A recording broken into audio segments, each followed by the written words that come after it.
This kind of war, which Marines and soldiers all read, and it is about the Korean War and how in 1945 we had the most lethal military in world history, and 5 years later in 1950, the United States military had a hard time stopping and defeating a peasant army from North Korea. And thousands of American troops died in the process because of lack of leadership from our civilian and uniformed military. This must never happen again. There must never be another Task Force Smith that we saw in the Korean War. My view is we have a moral obligation to prepare for any future conflict, beginning with the realization that unlike any previous conflict, our service members will be at risk from threats well before they reach foreign soil, airspace, or waters. The world has changed dramatically as it pertains to our homeland as well. We can no longer consider ourselves safe based solely on the tyranny of distance from nations and actors that would do us harm. One of the things that we are working on in this Congress and this committee, in conjunction with the President, is his Iron Dome, now Golden Dome, and legislation of mine with Senator Kramer. We hope to make bipartisan in this committee to bolstering our homeland defense. Suffice to say, the world is a dangerous place, and the facts demand a response from not just the uniformed personnel sitting before us, and again, I respect the service, decades and decades of military service from all of you, but from Congress as well. Let's look at a few facts in the last 4 years have done to our militaries provided by the military services and GAO. The Army has done an outstanding job working to increase recruiting, but there remains significant operational demands and increasing pressures on an already understrength force, with units being manned at less than 80%. 16 of the Navy's 32 amphibious warfare ships are in unsatisfactory condition, and the Air Force of today is very different from what we saw during the global war on terror. Yes, we have more capable aircraft, and yet the KC-46 and KC-135 tanker fleets sits at an aircraft availability rate of 52% and 57%, respectively, versus 66% during the entirety of the global war on terror. While modernization will help improve these figures, at what cost will that come in terms of readiness and training? These are the key issues that so many of you, as our leaders in the military, have been focused on. There are many other issues that GAO has raised and our members here will be raising, but I want to thank the witnesses in advance, again, for their exceptional service to our country and for their testimony today. I look forward to that testimony, and now I'd like to turn it over to Ranking Member Senator Hirono. Thank you, Senator Sullivan, rather. Well, you respond to both. Gentlemen, thank you for your dedicated service to our nation, and I thank the service members in each of your respective branches as well. Ms. Moore, it's always great to have you back and to see you. The tireless work that you and your team deliver to Congress every year is instrumental to each NDAA. In your opening statements, I asked that each of you briefly describe what impacts to readiness a full year continuing resolution CR would have. For example, billions in military construction and family housing projects would not occur in a full CR. So please, for all three of you, I would like you to briefly go over what the impacts of a full CR may be, a year CR. So even without a full CR, readiness challenges range from retaining a skilled civilian workforce, balancing modernization with legacy platform maintenance, and training to core missions And yet, while Congress provides ample resources to DoD every year, we still see delays in ship maintenance, cost overruns in military construction projects, and avoidable problems with family housing and barracks. Each of you are doing the best you can. Readiness requires the consumption of dedicated resources, time, training, and equipment, which is why deployments to the southwest border, which are all for show, mind you, are stripping precious time, focus, and resources away from our service members. In its request for assistance from DoD for fiscal year 25, the Department of Homeland Security, DHS, acknowledged that tasks at the southwest border require no specific military training, skill set, or specialty to perform Customs and Border Protection, CBP, duties. Some of the DHS requests include operator-level maintenance of CBP civilian vehicles, which can be found in the owner's manual of an SUV. Other requests include changing tires, windshield wipers, light bulbs, oil changes, stocking warehouses, data entry, administrative support, etc. In 2019, DoD discontinued support like this because they found units were not performing core military functions, and continuing to do so would adversely impact readiness and morale. Yet, here we are again. Perhaps having elite warfighters from the 101st Mountain Division change oil in Chevy Tahoe, or mechanized infantry of a Stryker Brigade combat team overseeing the stocking of civilian warehouses and data entry on the CBP computers are what Secretary Hegseth envisions when he talks about lethality. But those non-military roles do not sound like they contribute to restoring the warrior ethics, and they certainly do not rebuild readiness. So these are slogans that Secretary Hegseth likes to throw out, but the reality is our troops are being deployed to the southwest border to do things which does nothing to, it does nothing to contribute to readiness. DoD has written a blank check, moreover, to DHS for its time, personnel, and resources. And as it stands now, DoD is electing to do all of this on a non-reimbursable basis in an open-ended timeline. Incredible. We are not even 2 months into this administration yet. Here are some of the opportunity costs to date. Marines are missing the chance to train in a bilateral exercise with our allies and partners. Army soldiers will miss a combat training center rotation. Air Force aircraft from the Immediate Response Force and the Space Force are using limited resources to perform tactical surveillance, reconnaissance, and tracking programs for DHS and CBP. Where will the readiness of our forces be 60 days from now and beyond?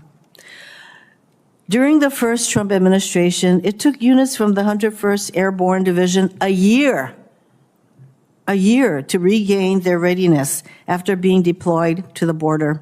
And we should learn from that mistake.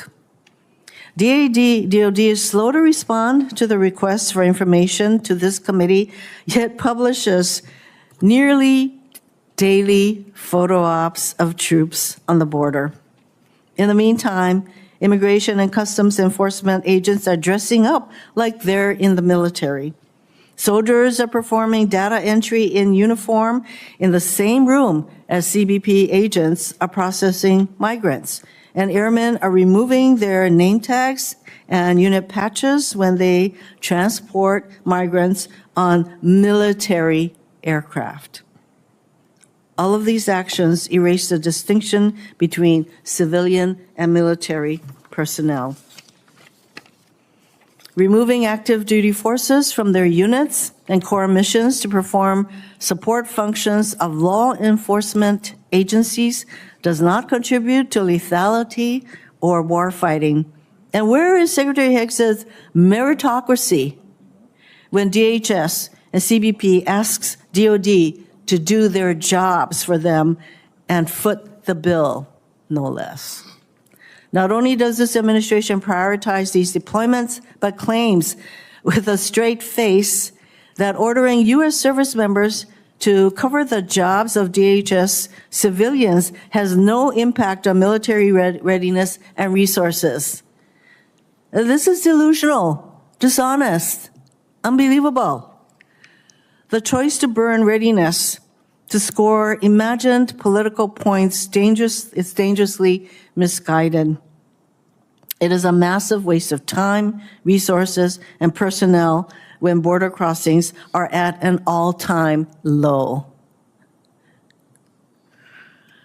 In closing, again, I wanted to thank the Vice Chiefs and Ms. Morrow for their service, for being here, for your hard work, insights, and leadership. And I would really appreciate a frank discussion with you today. Thank you very much, Mr. Well, Chairman. thank you, Senator Hirono. I appreciate your renewed focus on readiness.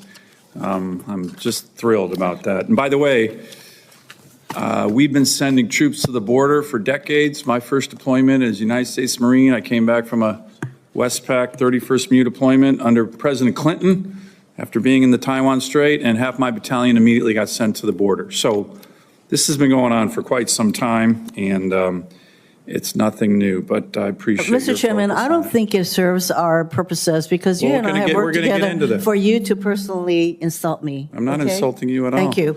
I'm not insulting you. I'm just glad you're focused on That's what it readiness. felt like. But my Democrat colleagues and the Biden administration haven't always been so focused, but it's great that you guys are. So with that, I would like to begin our testimony.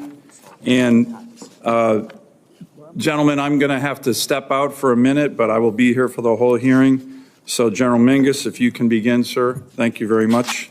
You'll have 5 minutes, and your extended written testimony can be submitted for the record. Thank you, General. Thank you. Chairman Sullivan, Ranking Member Hirono, and distinguished members of the subcommittee, thank you for the opportunity to address you today. The Army stands ready to defend our nation. Right now, over 109,000 soldiers are deployed or forward stationed across 140 countries, executing missions that deter, defend, and provide immediate response options. Still, our adversaries are moving faster than we are. That is why we are reorganizing our formations, refining how we fight, and modernizing faster than ever, pushing new capabilities into the force in months, not years.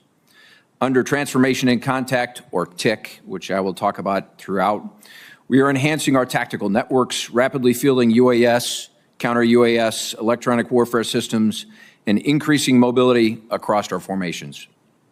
In the last 9 months, TIC delivered 11 new capabilities and technologies to warfighters across the 101st, the 25th, 10th Mountain, and 34th Infantry Divisions. In FY25 and 26, we'll expand this to TIC 2.0, and it'll encompass all units within the 101st, 25th, 82nd, 4th Infantry Division, and additionally, it will extend to include additional armored and Stryker brigade combat teams. We will also scale to integrate 3 multi-domain task forces and further integrate Army National Guard units. Central to the Army modernization are our command and control, integrated air missile defense, and long-range precision fires. Next Generation Command and Control, or Next Gen C2, will provide resilient data sharing and real-time situational awareness, enabling warfighters to synchronize combat power across all domains. We are also improving our layered air defenses, expanding Patriot formations, increasing short-range air defense battalions, and adding directed energy systems capable of countering most or more sophisticated UAS threats. Additionally, the Army's long-range hypersonic weapon will soon be operational by the end of this year, adding unprecedented speed and range to our arsenal, both for us and the Navy. At the heart of those efforts is the health and effectiveness of our organic industrial base. We continue to execute our $18 billion, 15-year plan to modernize 23 depots, arsenals, and ammunition plants. Newly established facilities in Lake City, Missouri, and Mesquite, Texas, are expanding 6.8 millimeter and 155 munition productions, while for the first time in 40 years, TNT production is being reestablished in the United States to reduce reliance on foreign suppliers. However, weapons and equipment do not define readiness, soldiers do. And the Army is making targeted investments to ensure that they can focus on their mission: new barracks and construction, modernizing efforts, and replacing outdated housing. Dining facilities are being updated to provide more flexible, nutritious options, and the Holistic Health and Fitness Program, or H2F, embeds experts directly into our units to ensure peak human performance. Recruiting remains a priority. The Army exceeded its goal in FY24 with over 55,000 new soldiers, and we're targeting 61,000 this year, and we are currently 72.7% of that goal for this year. 44,358 as of this morning, which is 50% ahead of where we were this time last year. I'll end on budget. With no budget increases to offset inflation and reducing buying power, the continual growth in the cost of paying allowances is crowding out the Army's ability to modernize its force or maintain its infrastructure. The Army essentially has three levers to address top-line shortfalls: end strength, readiness, and modernization. Our end strength is approximately 25,000 personnel less than the improved structure, resulting in undermanned formations and overtaxed high-demand units, such as Patriot battalions. Additionally, the Army has had to slash its modernization budgets by billions over the last few years. As a result, procurement is reduced to minimum sustainable rates, delaying fielding of new material to formations, and research and development has been cut, slowing technological advances. Ultimately, the Army can afford a large, ready, or modern force, but with the current budget, it cannot afford all three. Either we provide soldiers the capabilities needed to win, or we accept greater risks in other areas. But whatever risk we accept now, we will likely pay for it later, not in delayed projects or budget adjustments, but in real-world battlefield consequences. We need to invest in the things and training our soldiers need for the next fight, not the last fight. Thank you. Thank you, General. Admiral? Chairman Sullivan, Ranking Member Hirono, subcommittee members, thank you for the opportunity to testify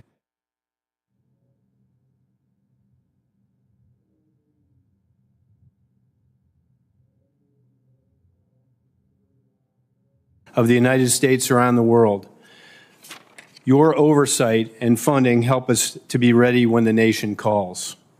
In the past year alone, American sailors have defeated hundreds of drones and missiles and carried out dozens of offensive strikes in the Red Sea and the Eastern Mediterranean. They have strengthened alliances and deterred aggression in the Western Pacific, and they have used unmanned systems to counter the flow of illegal narcotics across the southern border. In short, remains postured, resting, and neither will we. To approve with urgency.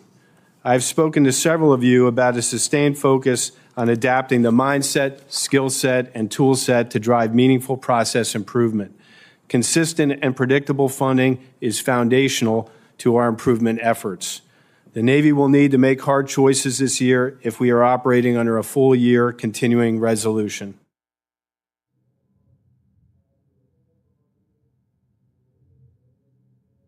In this fiscal execute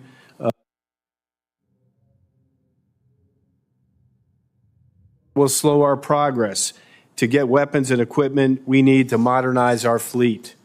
And we will also slow shipbuilding, including our amphibious warships. And with the Navy exceeding recruiting and retention goals last year and on track to do so again, we will need additional funding to sustain our momentum. Our priority remains our readiness accounts, which are most vulnerable under a CR or sequestration. We are optimistic that Congress will grant us the flexibility to allocate funds to our top priorities. Despite these challenges, your Navy will maintain ready platforms, people, and infrastructure. We set a goal to make 80% of our ships, submarines, and aircraft combat surge ready by January 1st, 2027. To do that, we are reducing maintenance delays and improving manning, training, modernization, and sustainment. We are seeing progress in the last year, We increased our surface ship depot maintenance from 41% on-time completion to 68%. Unfortunately, this progress is not consistent across all platforms. I am not satisfied with amphibious ship maintenance. Our Navy and Marine Corps operate as a lethal integrated force, and we have work to do here. To improve, we are procuring spare parts earlier, refining, partnering, planning with industry partners, acquiring diesel engine repair kits, and building steam plant expertise. Our second goal is recruiting and retention. The Navy is committed to attracting and developing Americans who can innovate, solve hard problems, and dominate in combat. Thanks to process improvements, our targeted investments, we contracted over 40,000 sailors last year, the most since 2003, and we are currently on pace to exceed our recruiting goals in 25. We are committed to improving quality of service. We reduced the wait list for child development centers from 3,400 children in 2024 to 2,500 as of January 31st, 2025. We have reduced poor unaccompanied housing. We have reduced our pool of unaccompanied housing rooms rated as poor from 25% to 21%, and will continue to reduce this through focused investments. We are focusing on the investment of critical infrastructure in the Indo-Pacific, targeting it to where it has our most impact on our warfighters. The Shipyard Infrastructure Optimization Program is a once-in-a-century opportunity for us to improve effectiveness of our public yards. Through SIOP, we have completed over 40 projects and invested $1 billion in getting ship maintenance completed on time. The budget you are reviewing today includes an additional $6.3 billion for the next 40 projects. I am proud of the Navy's accomplishments in the past year. We still have work to do to ensure that we remain the world's most premier Navy for another 250 years. Your leadership and support are critical to Navy readiness. On behalf of our sailors, civilians, and families around the world, thank you. I look forward to your questions. Thank you, Admiral. General. Good morning, Chairman Sullivan, Ranking Member Hirono, Senator Kane. Thanks for the opportunity to appear this morning. I'm honored to represent the Marine Corps and discuss our current warfighting readiness. Since my testimony last year, your Marine Corps has continued to progress and refine our force design implementation through a campaign of learning. We're modernizing our force to meet the challenges of the modern battlefield. As directed by our Commandant, we've balanced that modernization with our ability to respond to crises.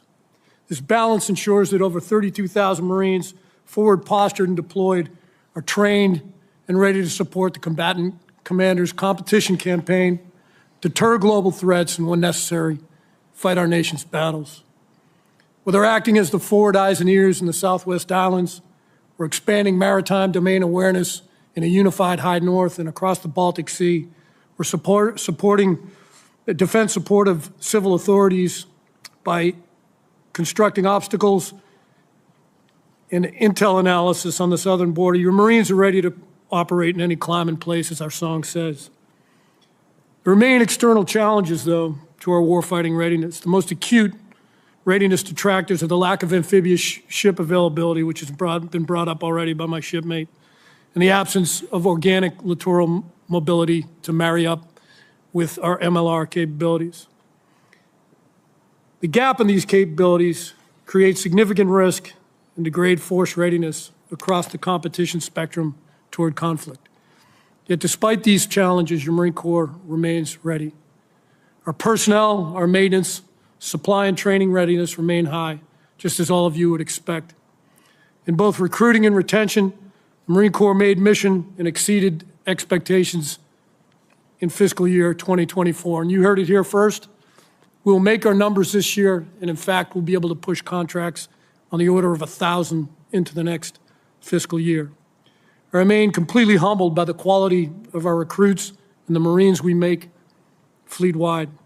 Cannot say enough about the excellence and discipline of our recruiting force, who continue to do what others say is not possible, making mission without lowering standards, which is something we will never do. That discipline, together with consistent funding, remain key ingredients for a high state of readiness. Our unprecedented second unmodified audit opinion is evidence of that discipline. Our books are clean, our books are open. The Marine Corps is appreciative of the continued support from Congress and support for the Commandant's priorities, which are creating an enduring total force readiness. With your advocacy, we'll sustain our current and future force readiness to maintain the honor of being the first to fight when called.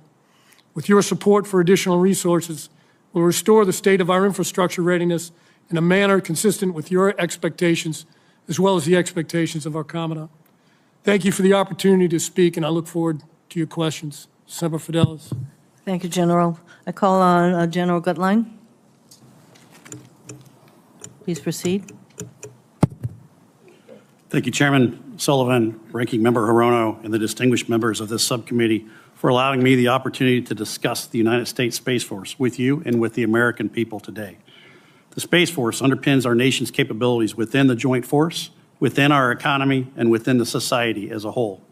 In our first 5 years of existence, we validated the importance of the Space Force as a service and made remarkable progress in building an agile, mission-focused organization that grasps the magnitude of the space threat. We delivered critical capabilities, developed doctrine, and took significant steps to integrate space power into joint operations.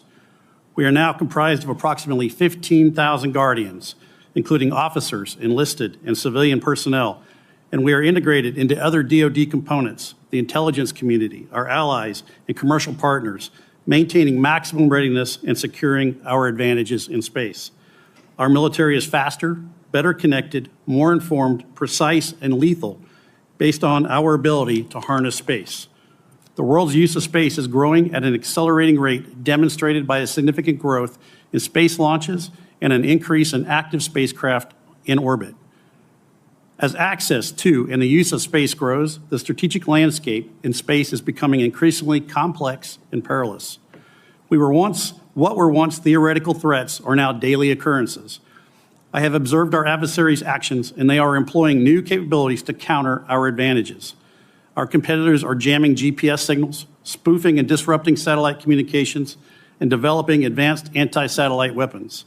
Unfortunately, this behavior has become the norm rather than the exception, creating an increasingly hostile environment and putting at risk our continued freedom in the space domain. To meet these challenges, the Space Force is accelerating our transformation as a warfighting service through our theory of success called competitive endurance. Competitive endurance is the bedrock of our ability to deter and, if necessary, defeat our adversaries. It deters them from extending conflict into the space domain and enables the joint force to achieve space superiority while preserving the long-term safety, security, and sustainability of space. This approach ensures we avoid operational surprise, deny first-mover advantage, and engage in responsible counter-space campaigning, all of which result in deterring aggression and, if necessary, decisively defeating challenges to our way of life. An essential requirement supporting competitive endurance is Guardian development.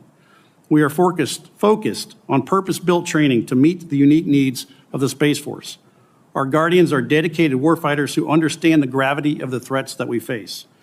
We must ensure that they have the necessary training, resources, and unwavering commitment to continue to face these threats head-on.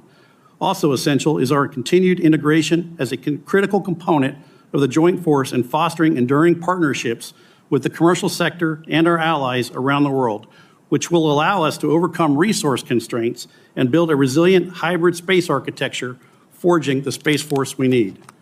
At only 3% of the DoD budget, the Space Force offers an immense value proposition for the joint force and for our nation. However, it is woefully under-resourced to meet the nation's demand for space capabilities. We must increase investment to deter the threat and, if necessary, decisively defeat challenges to U.S. space superiority. The strategic choices we make today will determine whether space remains a domain for peace and progress or becomes a contested battleground for future conflict.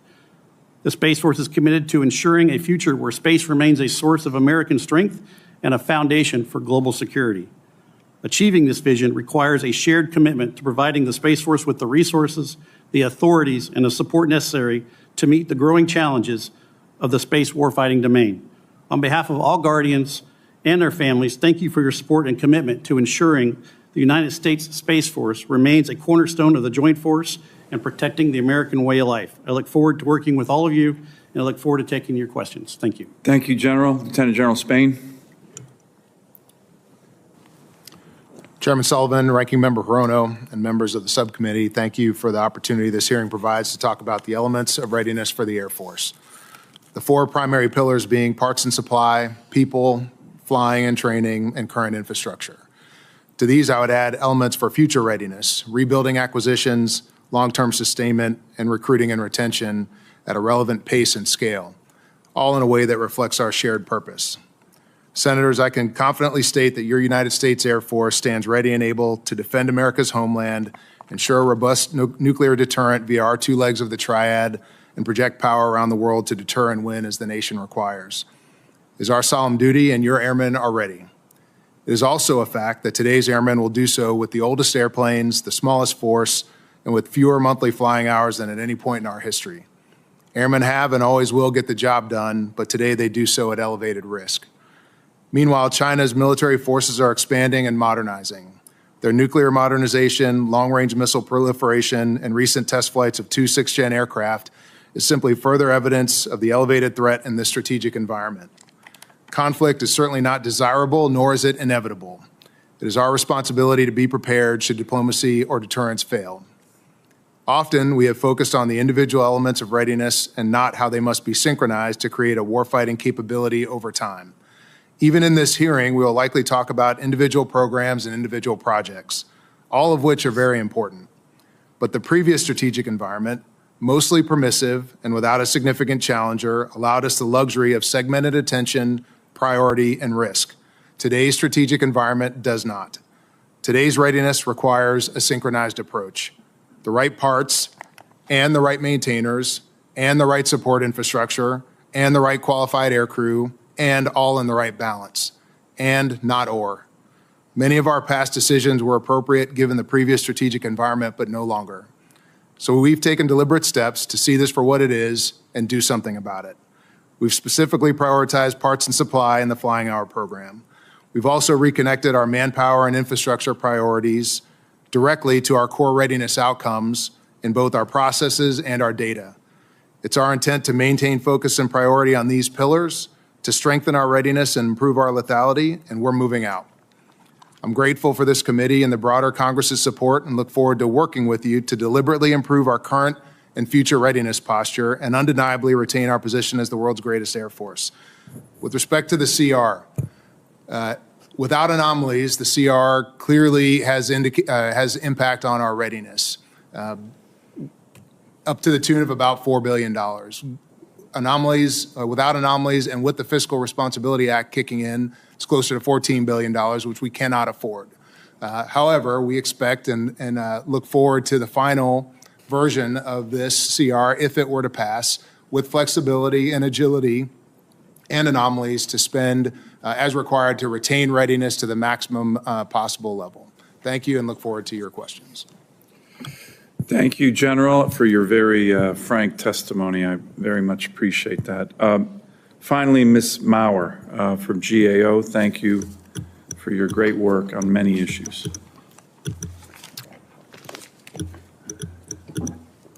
All right. Well, good morning, Chairman Sullivan, Ranking Member Hirono, and other members.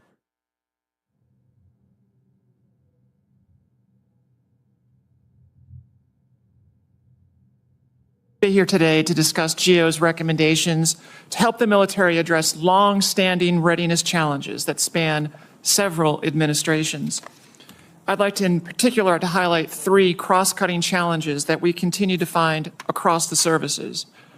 First, DoD faces growing gaps between mission and resources. In many areas, the services assume risk because of imbalances between what they've been tasked to do and the people, parts, and facilities they have. Pentagon needs to focus more on sustainment. Buying new systems is just the beginning. Ensuring combat-ready units can operate and sustain those systems is the hard part. And all too often, a host of sustainment problems means planes, ships, and vehicles are not available when needed. And third, DoD's ability to move and support forces lags behind operational needs. The services face potential adversaries who will contest the movement of people, material, and information. DoD needs to adapt its decades-long reliance on uncontested logistics, just-in-time distribution.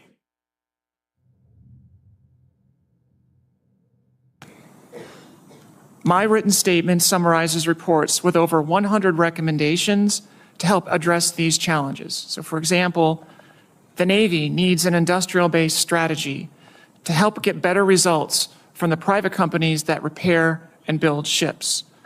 The Army should ensure units have the necessary training, facilities, and support before fielding new equipment. The Space Force needs to refine its plans for training and exercising its squadrons.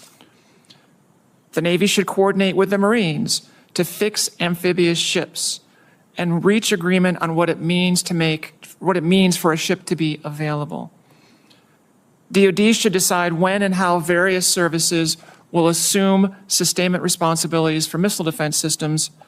And for the F-35 program, DoD needs to reassess the balance of sustainment responsibilities between contractors and services and ensure maintainers have access to the technical data they need to meet operational mission needs. GAO's recommendations will help improve military readiness, and that's the heart of what we do at GAO. We help improve the government. Now, we're currently in the midst of a vigorous national debate about improving the effectiveness and efficiency of the federal government. GAO's independent, nonpartisan role in the legislative branch is as important now as it has ever been.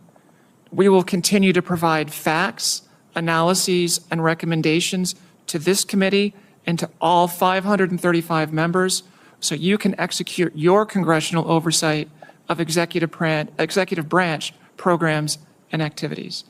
Thank you for the opportunity to testify this morning, and I look forward to your questions. Thank you, Ms. Maurer, and I agree with you that you guys do excellent work. I recently had the opportunity to highlight your work on the Navy industrial base issues to our incoming Secretary of the Navy, and I think that was an excellent report. So I'm going to begin with just a line of questions. By the way, it's great to have our chairman of the full committee here. It shows the importance of this subcommittee and the topics we're tackling today. I will begin my questioning for all 6 witnesses, so please try to be brief. It's going to focus on bad news, good news, and flexibilities. So what do I mean? You've already touched on it. General Spain, you did a good job. The CR, right? I think from a readiness standpoint, none of us think this is helpful. What would be worse, in my view, is a government shutdown. So the impact of the CR, and then very importantly, and General Mingus, you and I had the opportunity to talk about this yesterday, flexibilities that you would like us to provide you in the future NDAAs on budgeting. That's a topic that when we deal with these CRs, unfortunately, it's been a way of life for our military for many years. It's a failure on the part of Congress. But what kind of flexibilities do you need to be more ready that you could use? And this could be very broad or very specific. And then the good news, very quickly, we've had a turnaround in recruiting.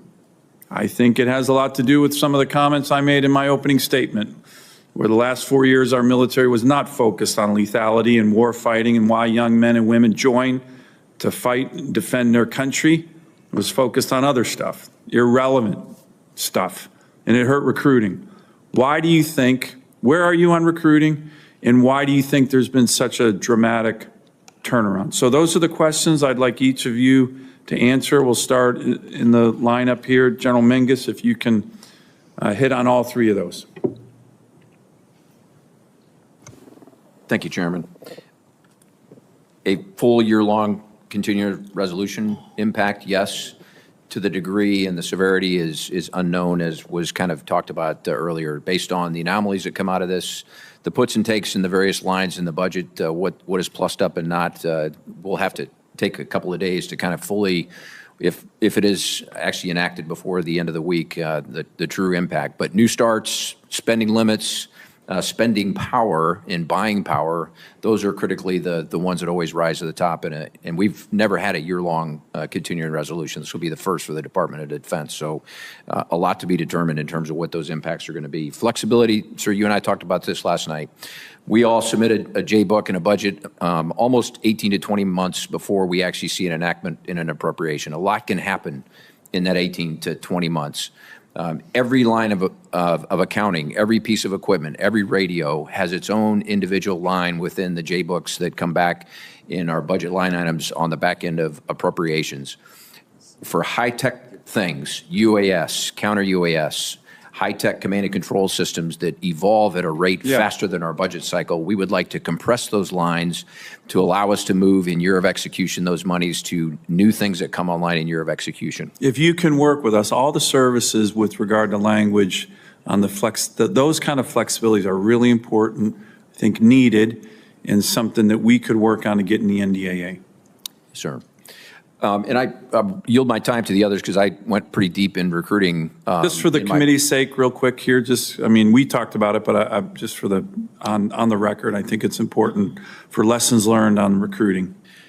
Who you recruit, where you recruit, how we recruit, more professionalization of our recruiting force, expanding the population, all those things that we've been working for the last 18 to 24 months, we believe are coming to fruition this year. We've seen momentum unlike we have seen in probably a decade. We're at 50% ahead of where we were last year, 73% of missions. So as I said in my opening statement, just over 44,000 of a mission of 61,000. I think as you and I talked last night, we're going to have the opposite problem we did a couple years ago where come this summer, we may have an end strength that's actually bigger than what we have an appropriations for. But well, again, maybe we can work on that. Admiral, and again, I'll yield time back. These are important questions, but we'll get through all of them. Go ahead, Admiral. Sir, hey, two bit buckets. One, the CR. Yep. Major impact on us. We've gotten used to partial CRs. As General Mingus says, this is our first full year CR. So we'll have to figure that out. And we're looking forward to flexibility, anomalies, authorities to address the kind of things that General Mingus talked about. Let me just use one specific example. 2 years ago, probably a little more than 2 years ago, we were thinking about counter-UAS. We weren't thinking about counter-UAS from the perspective that we've grown to appreciate in the Red Sea. Yeah. So the ability to turn quickly and use money and have the flexibility to address those things as we're trying to do with the Forward Strike Group, where we're bolting on systems that are more effective for counter-UAS like Coyote and Roadrunner. Those are all appreciated and hard to do in a CR. So I'd give you that piece, that the flexibilities, and for us to work through it. There's a merge with the next topic, which is recruiting. We've made some progress in the Navy as the other services have. We have stormed the problem. We understand, and you and I went over, and Ranking Member Hirono and I discussed what we did in the Navy to break down the problem and understand what it takes to make a productive recruiter. So I think there's renewed focus and clarity on that. We've done the things General Mingus has described, where we've spread to zip codes to get every available person into the Navy, and we're ahead of goal. Right now, our projection was 12,000 contracted. We've contracted 14,000. We were supposed to have 12.2 thousand shipped. We've shipped 12.7 thousand. So we're ahead of goal. I'm very concerned about the CR and the impact on that machine and slowing it down. So for us, we want to maintain course and speed, accelerate, and bring in all the people we need to close down our gaps at sea. CR makes that a little more challenging. Great. I'm going to yield back to Senator Hirono. I'll get through this line of questioning. I do want to do a recognition, Admiral, to the sailors and Marines who have been deploying all over the world, and in the Red Sea in particular. You know, remarkable performance in terms of shooting down all the incoming missiles and drones at your ships. My understanding, it's the most combat that the Navy's undertaken in terms of serious missile threats to our ships since World War II, and you've done it incredibly well. So to all the sailors and Marines on those deployed ships for the great job they've done, thank you from the entire United States Senate. Senator Hirono. Thank you, Mr. Chairman. I get that a full year CR is going to present some very unique challenges for all of our services, including our Space Force. So we will do what we can to help you all. Admiral Kilby, I recognize the need to build a larger fleet. However, I have significant concerns about the Navy's basically dismal track record of maintaining ships and submarines in the current fleet. We consistently see delays, increased costs, ships without adequate crew, a lack of spare parts, and other issues. General Mahoney, it seems clear that maintaining amphibious ships is not a top Navy priority, and I do understand Ms. Morrow said that the Navy and the Marines need to come to an agreement on how these amphibious ships will be maintained. But how do delays in the Marine Corps' amphibious ship maintenance impact your ability to train and deploy Marines, and how would you be better supported by, and how could you be better supported by the Navy? Senator, thank you for the question. We are very concerned with the condition of the amphibious fleet and the availability of the amphibious fleet. Out of this morning, I check it every morning. There were 13 of 32 amphibious ships available. In order to get to a goal of 3.0 MEUs, that is heel-to-toe MEUs, combined with their amphibious shipping off the East Coast, one off the East Coast, one off the West Coast, and one in the FDNF, that number is not going to do it. I look at it in short, medium, and kind of longer term, perhaps, solution sets, and we're working closely with the Navy. Of course, we have to get to terms of reference. We can't classify a ship that hasn't sailed in 10 years and probably never will sail as an available ship of any class, much less an amphib. What I would say is we need to resource amphibious shipping to make it to their service lives and not decommission them early. Secondly, we have to get ahead of the maintenance curve. That means years ahead of port loading, of availability sequences, getting the avails in on time, making sure that we have the parts and the maintenance crews to maintain them and get them out of the avails on time. More toward the midterm, we need to make every ship count with service life extensions and midlife upgrades. Lastly, Thank you. I'm sorry to interrupt, but I think that your needs are being clearly articulated. And as Ms. Morrow suggested, we need to have, it sounds like a good suggestion to me, that the Navy and the Marine Corps need to get to an agreement on what we're going to do with the maintenance of these amphibious ships. To have only 13 out of 32 available is what we say unacceptable. So as we sit here, can we have a commitment from the Navy that you are going to get into an agreement on this issue with the Marine Corps? Ranking Member Hirono, you have my commitment to that. We do brief off the same data, which is an improvement in the Navy and the Marine Corps. We have the same database, so we look at the things similarly from big deck amphibs to LPDs to LSDs. So to me, that's a start. But we have to do better. Thank you. I agree. You need to do better. Let me move on to General Mingus. Several of the critical training areas the Army uses in Hawaii, the main one being Pohakaloa on the Big Island, and the leases are set to expire in 2029, and these are vital. These leases are vital to ensure military forces can adequately train in the Pacific. And when we talk about the importance of the Indo-Pacific area, we obviously need our people to be trained. And so I would like to ask you, will you commit to continue engaging in good faith with state officials, because that's who you're negotiating these important leases with, and the community to ensure land retention is renegotiated in a way, lease negotiation is done in a way that is fair to the state, the people of Hawaii, and the military? General Mingus? Absolutely, ma'am. We are committed to that. Since 2017, we've been working this, As you are well aware, over 500 town halls, meetings, various engagements that are out there.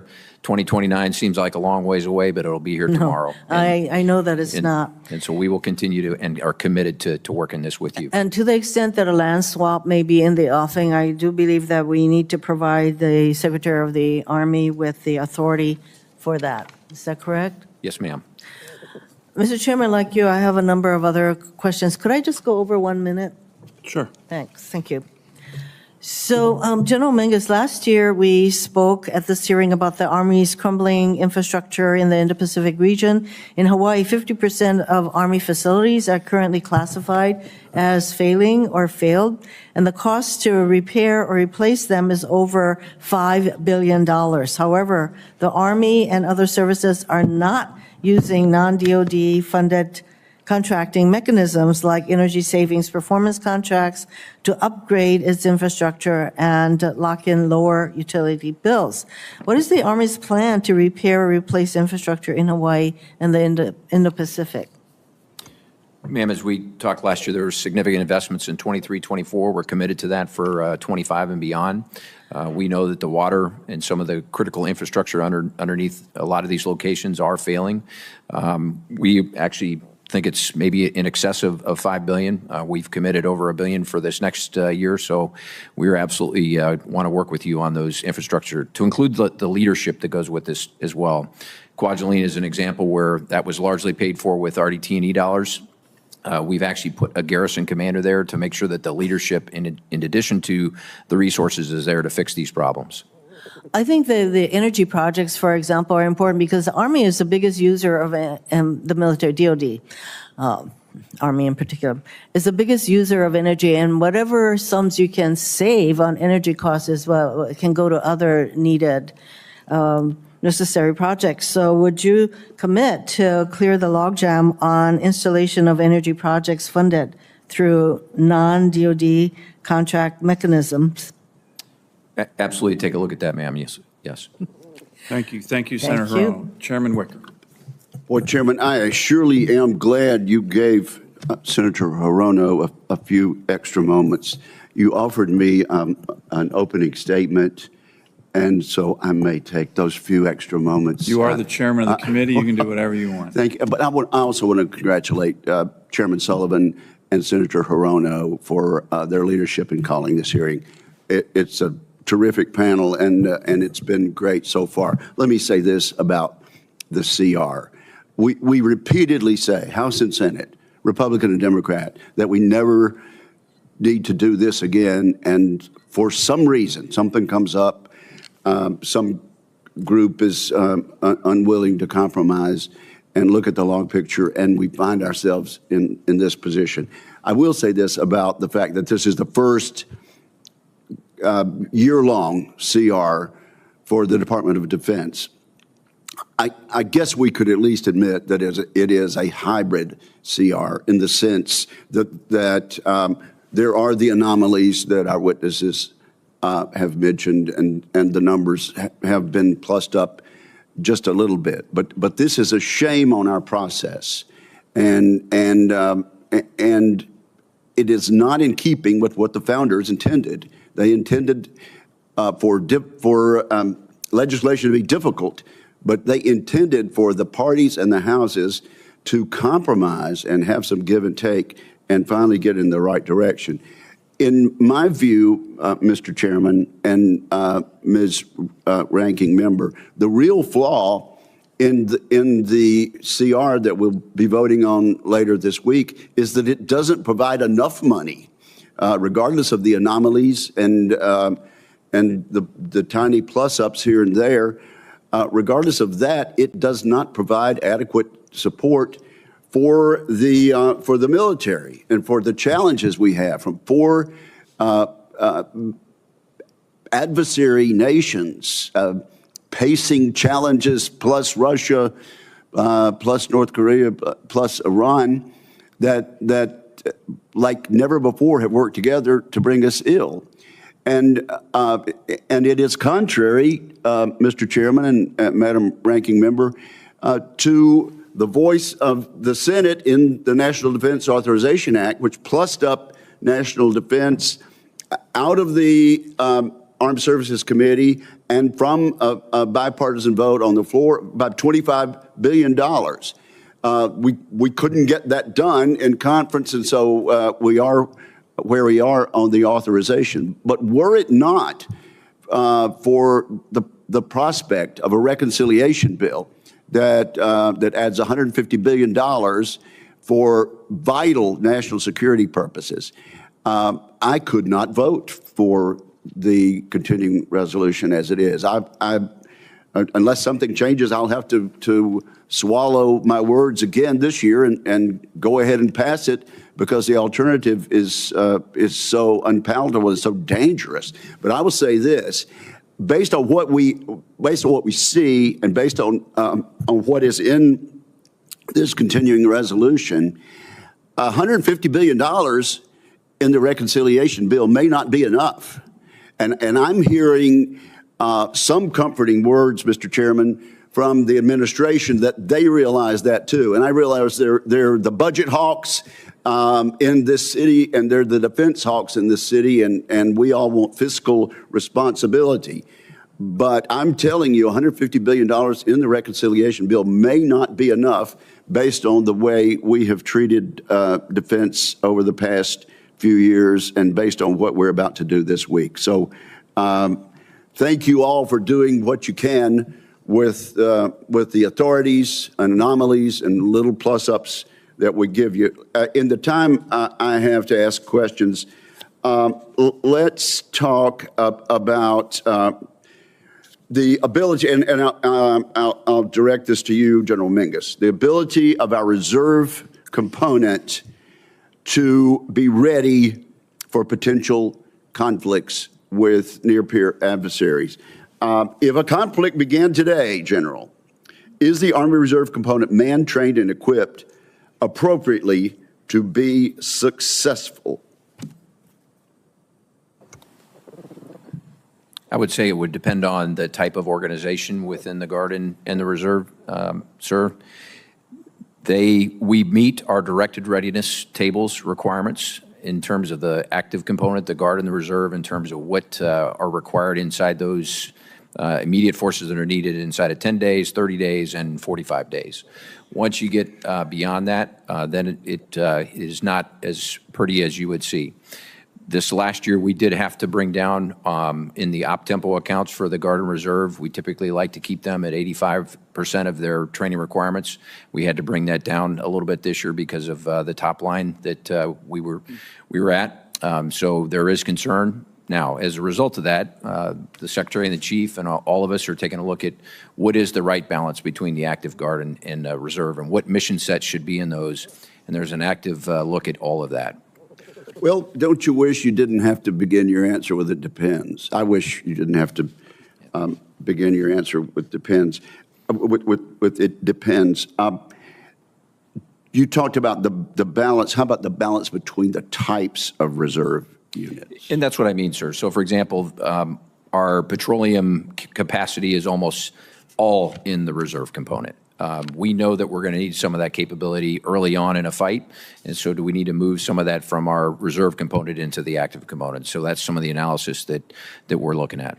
Okay, let's go to Admiral Kilby. It seems that we're picking on that end of the table so far today. Admiral Kilby, the Navy spends billions of dollars each year to operate and maintain its combat surface ships. Those surface ships are vital to combat, deterrence, defense of the homeland. Yet year after year, we hear about significant challenges to the readiness of our Navy's surface fleet. How's the Navy changing and modernizing in this regard, and also in the way they attack ship maintenance to get problems under control? Two general areas here, sir. Thanks for that question. One was addressed by General Mahoney. One, locking down that planning in advance of that availability is key. That requires the funding, and the contract closed about 4 months before we start the availability, which allows the contractor to order those long lead parts and develop those teams, in particular for amphibs, steam maintainers, and diesel maintainers which are a shrinking pool in our nation. So lock down that project ahead of time and understand the condition of the ship, which means you have to do inspections and really understand vice opening things and inspecting them during the avail. So that's the first part about that. The second part is this piece I mentioned in my opening statement, which you didn't hear, but getting to 80% of combat surge ready ships, aircraft, and submarines. We've had some success in the Navy doing that with our fighter fleet and are spreading it to all our aircraft. We want to do the same thing with our ships, same thing with our submarines. That's a bigger challenge because of the complexity of it, but that's the goal we're after. That requires some focus and some effort to do that, but it also requires looking at processes which may not be helpful now and changing those processes, and that's what we did with aviation. Sir. Okay, and then let me just ask General Mingus and Admiral Kilby, on the recruiting, is part of making this more successful long-term a better career path for the people we place in these positions, General? Yes, sir. I mean, most come in the military to serve, to make a better way for themselves in terms of their lifestyle. Some it's to get college benefits on the back. A better career path for the people we put in recruiting positions. Oh, yes, sir. Absolutely. I misunderstood the question. That is one of the things we've talked about. Similar to what the Marine Corps have been doing for decades, if we're going to put talent out in our recruiting formations, we have to reward that talent on the back end. So absolutely. Same applies for the Navy. Focus on those recruiters. Teach it. One, telling their story to a potential recruit is what sells it. Identifying with that individual and connecting with them on a very personal level and having them see their future in that is what we need. So focus on that, that process. For us, we had an incentivized structure which was not to get the max people in. It was to recruit a certain number of people per month. We've taken those limits off. Bring everybody in. Don't save up recruits for next month. Bring them all in as soon as you can, and that will either fill up our delayed entry program or get those sailors to boot camp as soon as possible. That's been our success. Okay, Mr. Chairman, I want people in the military who are assigned to our recruiting programs to say, thank gosh, I got this great position. My career path looks bright because I've been put on a fast track by being a recruiter. That's my point. Well, General Mahoney, you want to comment on that? Because the Marine Corps has been doing that for decades. Yes, I would. Of the three things that I think are the pillars of our success in recruiting, the main one is a professional recruiting force. These people are screened, slated, handpicked, incentivized while they're in the job, typically will get meritorious promotions. And when they get out, what we find is when they return to the fleet, they are some of our strongest officers and staff NCOs. The commandant was a recruiter. Most commandants have been recruiters. Most of our general officers have been recruiters. Among our most successful staff NCOs, the Sergeant Major of the Marine Corps was a recruiter. So as far as Senator Wicker seeing a path, that's baked in to how we make our recruiters, and they're a breed apart. Thank you, Mr. Chairman. Thank you, Mr. Chairman. And Admiral, just real quick, 80%, you hit that with naval aviation on maintenance, right? Or on readiness. We certainly hit it with fighters. I get a report every week on every type model series of aircraft in the United States Navy.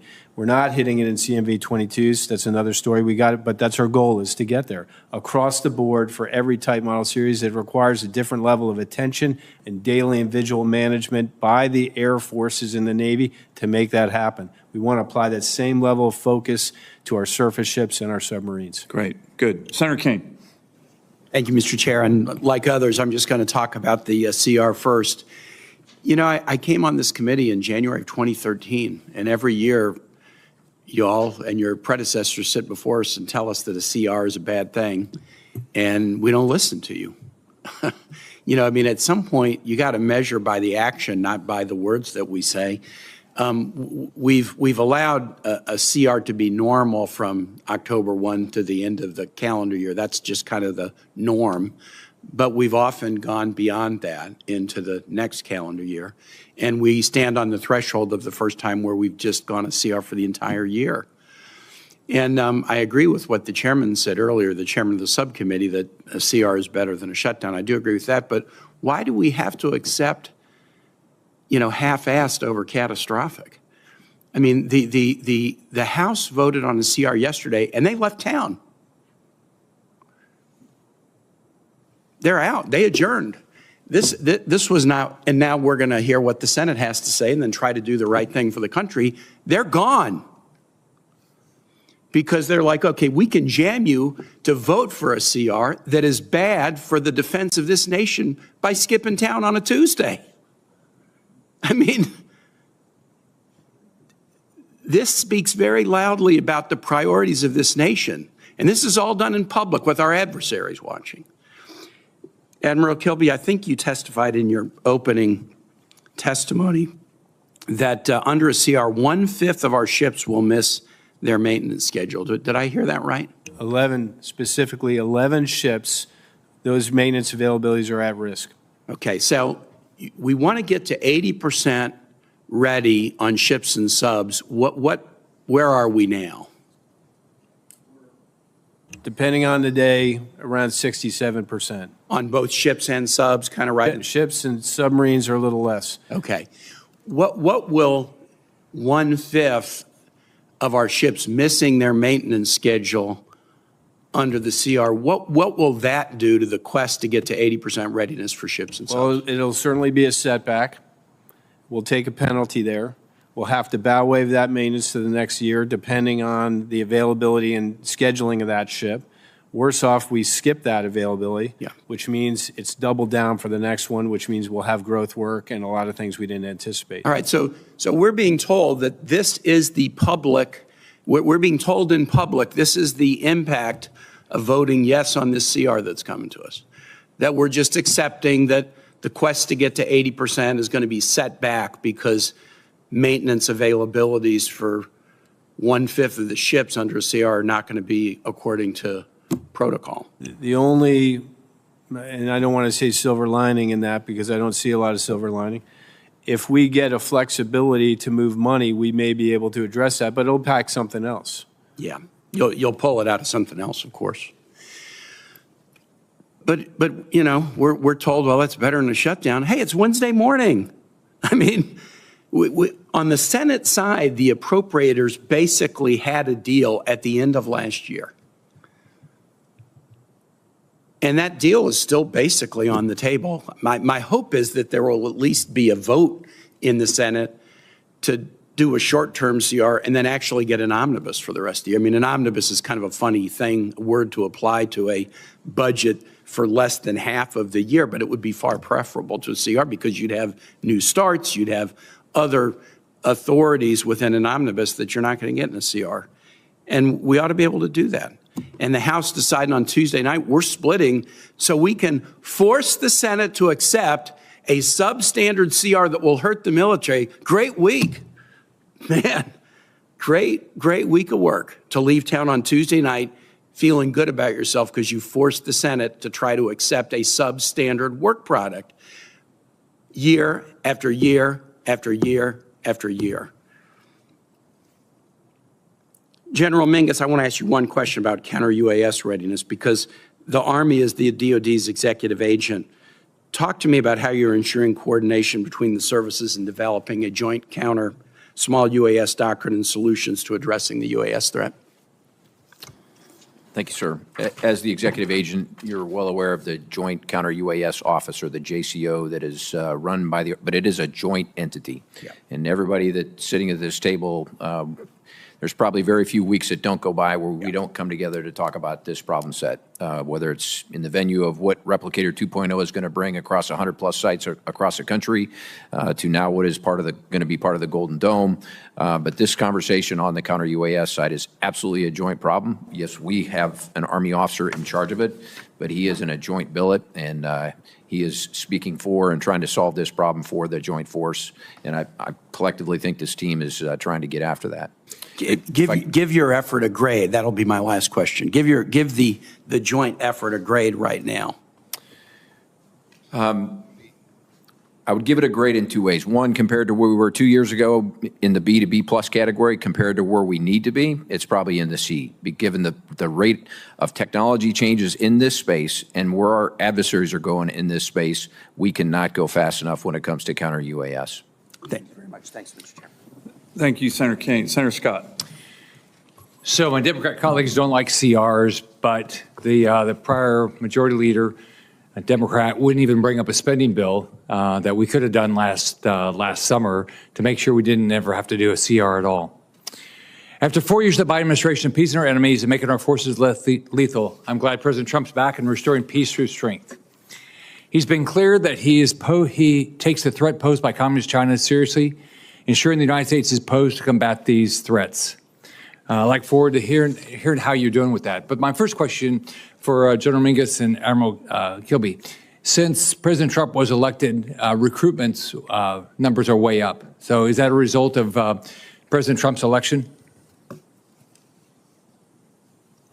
I think it's a combination of things, sir. I think it's the efforts, as I talked about in my opening statement, that have been being put into place for the last 18 to 24 months. But we have seen a momentum over the last couple of months that has been pretty remarkable. I agree with General Mingus. We really took a round turn on this last year. We had 373 more sailors than we predicted to get it last year, so we had an apparatus that was aligned to try to get after this. I'll take any win to get sailors in the Navy that want to serve our country. So I don't know that I can map that to the election or not, but I'm going to ride that wave as long as I can. So my background before I got into politics was I ran businesses, and the expectation was you had to beat your competition by improving every day. You had to get your costs better, you had to get your quality better. Everything you did, you had to get better. So General Mingus and Admiral Kilby, can you tell me in the last 12 months, what would you say for what you're responsible for? What would you say is the big improvements? Sir, I would say at our transformation and contact effort, where we've infused the latest and greatest technology when it comes to mobility, firepower, our network, our UAS, counter-UAS efforts into multiple formations, infuse that technology at a rate faster than we typically would do, in quantities that is greater than we would typically do, because we want to learn from them bottom up to refine the decisions that we're going to make programmatically down the road. So that's going to expand into more formations as part of TIC Transformation and Contact 2.0 this year and next year. But that's been, over the last 12 months, what I would say that has been our biggest win. Two things. One, coming from the same type of thinking we're trying to build in the Navy, focused mindset, skill set, and tool set to get after that continuous improvement. There are some common themes here that we've applied across the board from aviation. So the recruiting is an improvement, and I'd say on-time completion of ship availabilities, as well as some success in submarine availabilities. But we've got a long way to go there, sir, to apply that model consistently every single day. Thanks. Admiral Kilby, we've seen the Pentagon failing to recruit, pass an audit, or deliver ships, equipment, missiles, et cetera, on time and on budget. On top of that, while the Marine Corps and Air Force are 100% recapitalized on their C-130s, the Navy needs over 30 C-130s and is yet to program for this critical tactical airlift platform. Today, the Navy only has one on contract, so can you explain why that is? Sir, we try to balance our program across the board, all aircraft, all ships, all submarines. I'll take that question for the record and come back to you with specifics about C-130. But again, it's building the most lethal program we can afford. General Mahoney, what would you say as far as if you take the last 12 months, how are you in a better position and individuals you're responsible for in a better position than you were a year ago? Senator, two things. First is the second clean audit opinion 2 years in a row, and I think we're in the midst of having a hat trick. Why do I say that? One of the things, I call it the audit dividend.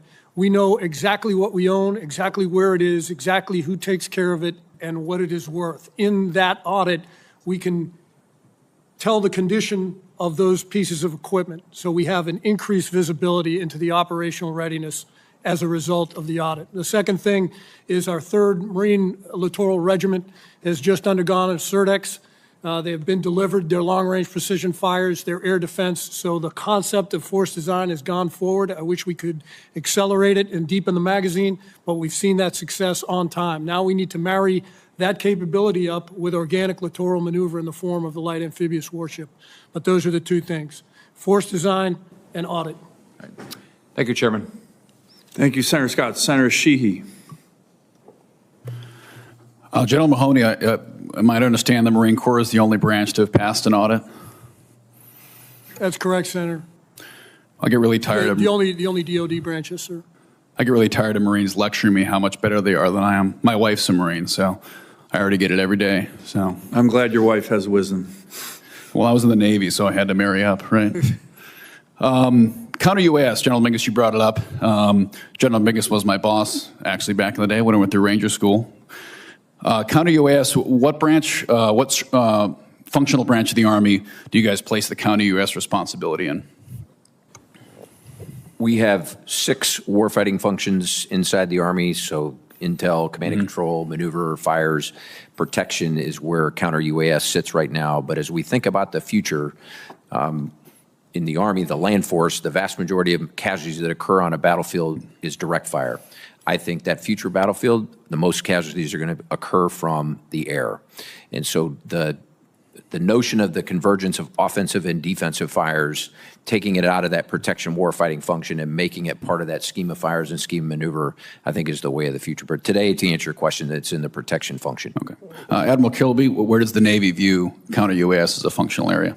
Because of our platform, Senator, we keep them owned by the resource sponsors, so it's a division of labor between the N9, which owns all our warfighting platforms, and the N4, which owns our shore installations. So there's a mix between those two.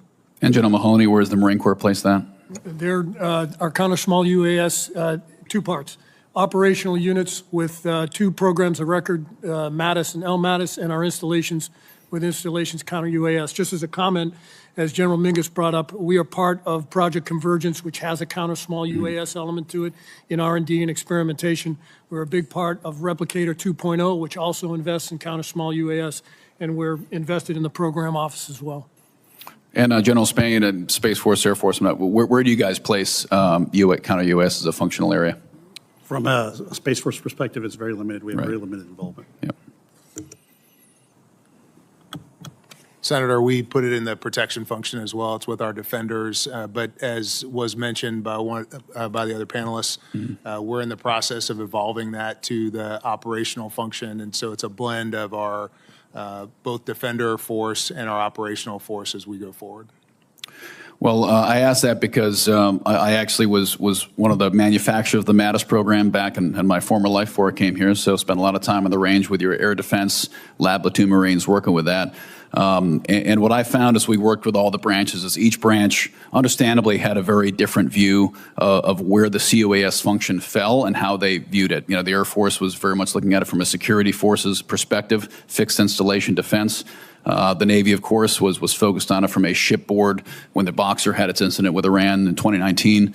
The Army, of course, had more of a EW. They really viewed it kind of as an electronic warfare issue.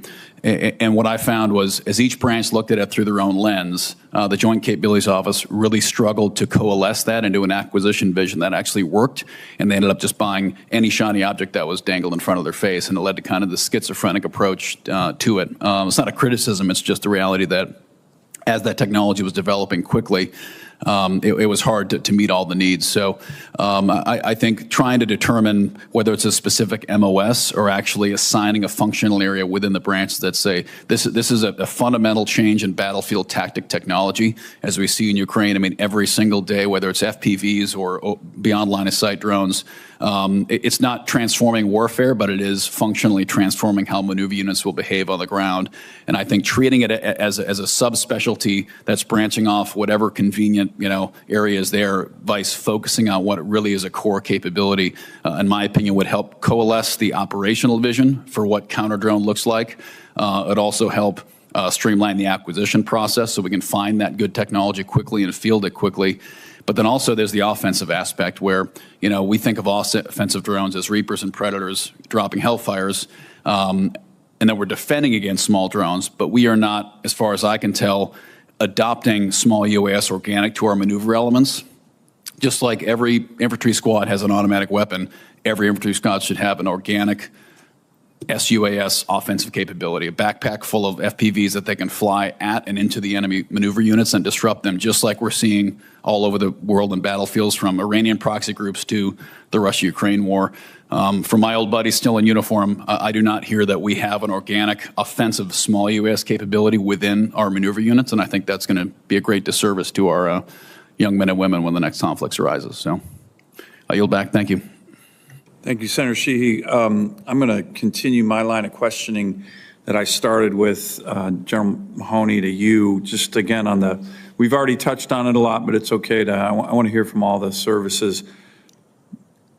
The negative impact on the CR, the budget flexibility that you would want or request as part of this year's NDAA, and then any lessons learned on the good news that we're all starting to see, I think, across the services on recruiting, and to kind of,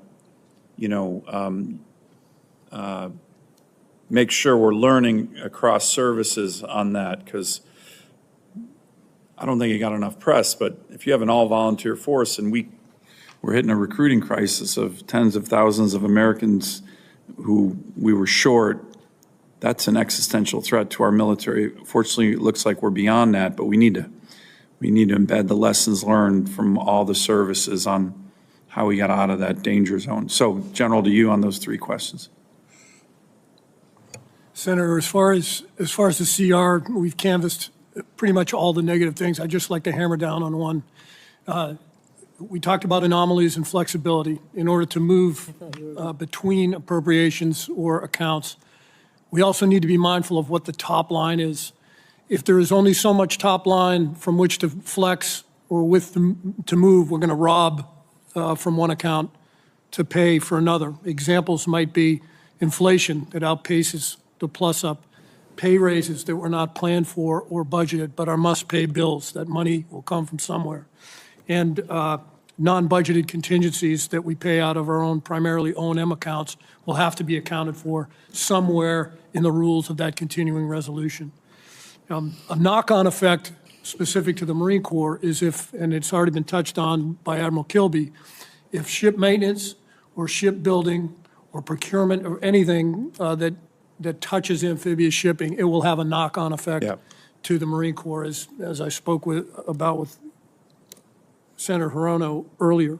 As far as flexibility goes, I would reference the Lord Hale study on PPB reform, and I'll just bring up three things that come to mind immediately. I think they have 16 recommendations in there, which are all really good. Multi-year availability of one-year accounts, so that you are not forced into making bad decisions at the end of the year and buying things that you really don't need, but have a period of availability to where you can make better executive and managerial decisions against that appropriation. Greater transfer authority, so that we can move between appropriations or move between sub-activity groups in order to solve a problem early, so that we don't have to come to Congress for an above-threshold massive reprogramming late in the year that may be late to need or not solve the problem. And lastly, and I'll let it go, is multi-year colorless appropriations, to have flexibility within a portfolio to strengthen where you're weak and move money around to make sure that you can get your objectives attained within an account. So multi-year availability, greater transfer authority, and multi-year colorless appropriation. And we did the last one, and if you think of MRAP and you think of JATO back in the day, that worked pretty well to get things done at an accelerated pace. I'm running on here, but recruiting. For us, three things. We have a brand that we will not back off from. We believe that that brand is attractive. We believe it is a magnet to a wide demographic of young Americans who will prove themselves physically, mentally, and morally qualified. We will not back off of the standard, and counterintuitively, you maintain a standard at a high level, that attracts people who want to perform to that standard. That's a great lesson, and I think we have to always keep that in mind. all the services, no matter what our recruiting challenges are. It is counterintuitive, but it works. So thank you for that. And lastly, Senator, I already talked about it in detail, and that is our recruiting force. Yep. A breed apart, who are hand-screened, selected, incentivized, promoted. And as I said, when they get back in the fleet, as you know, they are some of the best staff NCOs and officers we have, and they become Sergeant Major of the Marine Corps and Commandant of the Marine Corps. Real quick, General Gutline, can you just hit on these three questions? Try to be concise. I'm going over my time here. I want to be respectful to my colleagues, but I do want to get through this issue of CR, budget flexibilities, and recruiting. Yes, Chairman, I can go pretty quick. From a CR, it's a huge challenge. It's very, very inefficient. It does impact us, especially because we are the smallest force with the smallest budget. So any churn in our budget is a huge hit to us. As far as what we would ask for flexibilities, I agree with the rest of the staff, new starts. We are seeing an enormous amount of threats emerging every single year, and it is very hard to get after those threats when you have to wait 2 to 4 years to get the budget to get after those threats. So anything you can do, budget flexibility for New Start Authority. PE consolidation, the ability to move money between programs would be hugely beneficial. And then the multi-year procurement, multi-year execution authority that General Mahoney talked about. As far as recruiting and retention, we've actually got a much easier problem because we have a much smaller force. But we are seeing two volunteers for every recruit that we take into the United States Space Force. So we're able to be very, very, very selective for high quality. 15%, almost nearly 15% of our recruits have some college level of education, to include all the way up to masters and PhDs. We are recruiting objectives were met the last 4 years in a row, 104% for our enlisted, 101% for our officers, and we're looking at continuing growth in the future, and our retention rate has been in excess of 98%. Wow, great. That's great news. Great job, General.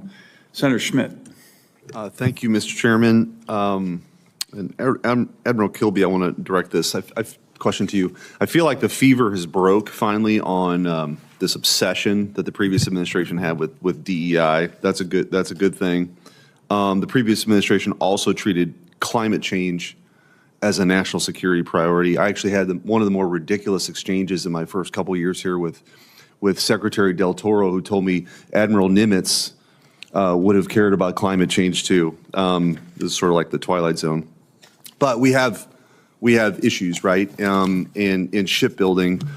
Now that we're refocused on warfighting capability, what should Congress do to prioritize modernizing the fleet as opposed to this political stuff? Two things, sir, super important for us is to keep our maintenance going. Got to get our ships available. I'm not going to build a whole mess of new ships in 2 years, so I've got to get the ships I have up to speed and available. The other thing we can do is continue to invest in munitions. I think the lead time for them is shorter than a ship, so we must renew our magazines so we're ready to fight if called.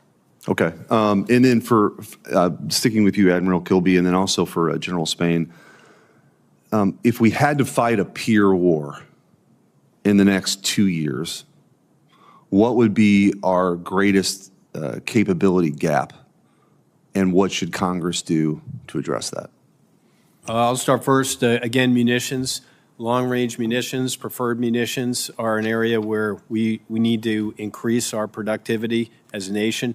And then from just a general sense, our capabilities are pretty good with the exception of that munitions quantity, but our capacity is a problem. So getting those ships and funding available out on time will result in a greater capability overall.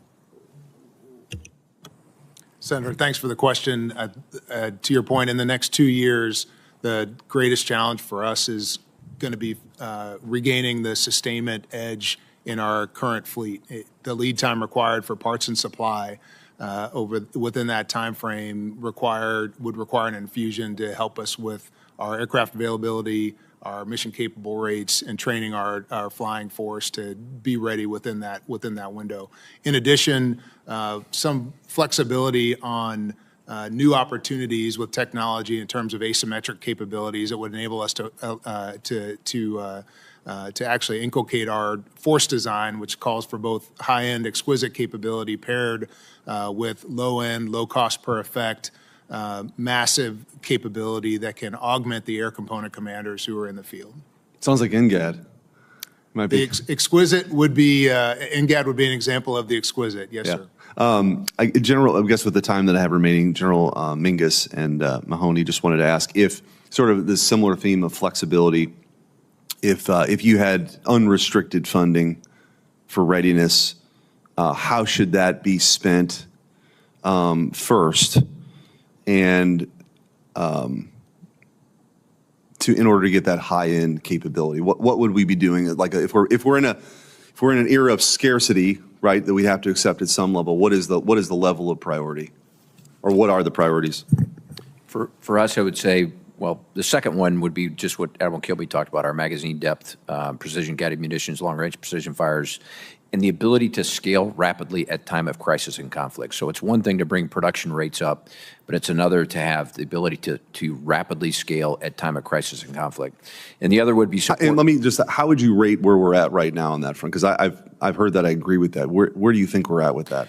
Well, just using 155 as an example, before the Russia-Ukraine conflict, we were producing at 14,000 rounds a month. We had a high water mark in November of 42,000, ramping to 70 by this summer, and 100K a month by this fall. So that's a 2-year journey. We've got to be able to do that in months, not years. And it's about automation and robotics. People are hard to bring in, let go, bring in, let go. And so the key to all this is automating those both organic and defense industrial systems and bases to be able to do that. And then the second place that I would put that money is in our transformation efforts that I described earlier, our TIC 1.0 and 2.0. The end result of that infuse of technology into those formations is they're more lethal, they're more agile, they're lighter, they can get to places much faster, and they are just better formations that are designed, purpose-built for the next fight, not the last fight. Senator, if I had a three-part wish list, the first one would be to accelerate our force design to ensure victory and more killing power in the contact layer. I agree completely with depth of magazine across people, parts, programs. There's several things that we don't have enough of that we need to build more and deepen that. If anything, what Ukraine, what the Levant, what the Houthis show us is that the short, sharp illusion is just that, a short, sharp illusion. We need to shoot, we need to be able to take a hit, we need to reset and get back in the fight. Secondly, our force gen platforms are, and specifically our barracks for our Marines. If we're going to count on them to generate a lethal force, we've got to provide them the quality of life and the living conditions that they rate. And thirdly, and we've already talked about it extensively, is the ability for us to move, maneuver, and sustain on 73% of the Earth's surface. That's amphibious shipping, and project power from sovereign American soil when we do that, as well as organic littoral maneuver in order to move shore to shore, in order to maneuver to a position of advantage in order to sustain in the contact layer. Thank you. Thank you, Mr. Chairman. Thank you, Senator Schmidt. Senator Hirono. Thank you, Mr. Chairman. I would say that as our services, with the exception of Space Force, are facing recruiting challenges, why should we discourage, or why would we be discouraging women and minorities from enlisting with all this anti-DEI stuff? Admiral Kilby, the Navy's Shipyard Infrastructure Optimization Program, or SIOP, projects were unfortunately not included in Secretary Hex's list of protected and prioritized programs following his directive to implement an 8% budget cut across the board at the Pentagon. You testified today on the importance of SIOP, and of course, clearly we need to do a better job of repair and maintaining our ships. So with the flexibility that you are requesting in the CR, even if SIOP is not on Secretary Hex's list of priorities, are you planning to prioritize critical SIOP projects across the fleet, including, for example, completion of the dry dock and planning and design for a waterfront production facility at Pearl Harbor? indeed, we need to get on with continuing to modernize our 4 public shipyards so that you will have available ships to do what you need to do. So would you use the flexibility that you request in the CR to prioritize PSYOP? We want to continue on our PSYOP program, ma'am. I've talked about the 40 projects we've done, the additional $6.3 billion that are in the budget that we want to continue on, and the remaining projects we need to execute. So we're committed to PSYOP. Good. I'm looking to you for that because what is the point in enabling us to build more ships if we can't maintain the fleet that we currently have? A skilled workforce is foundational to military readiness. However, this administration has implemented a DoD hiring freeze and is planning to fire up to 60,000 DoD employees.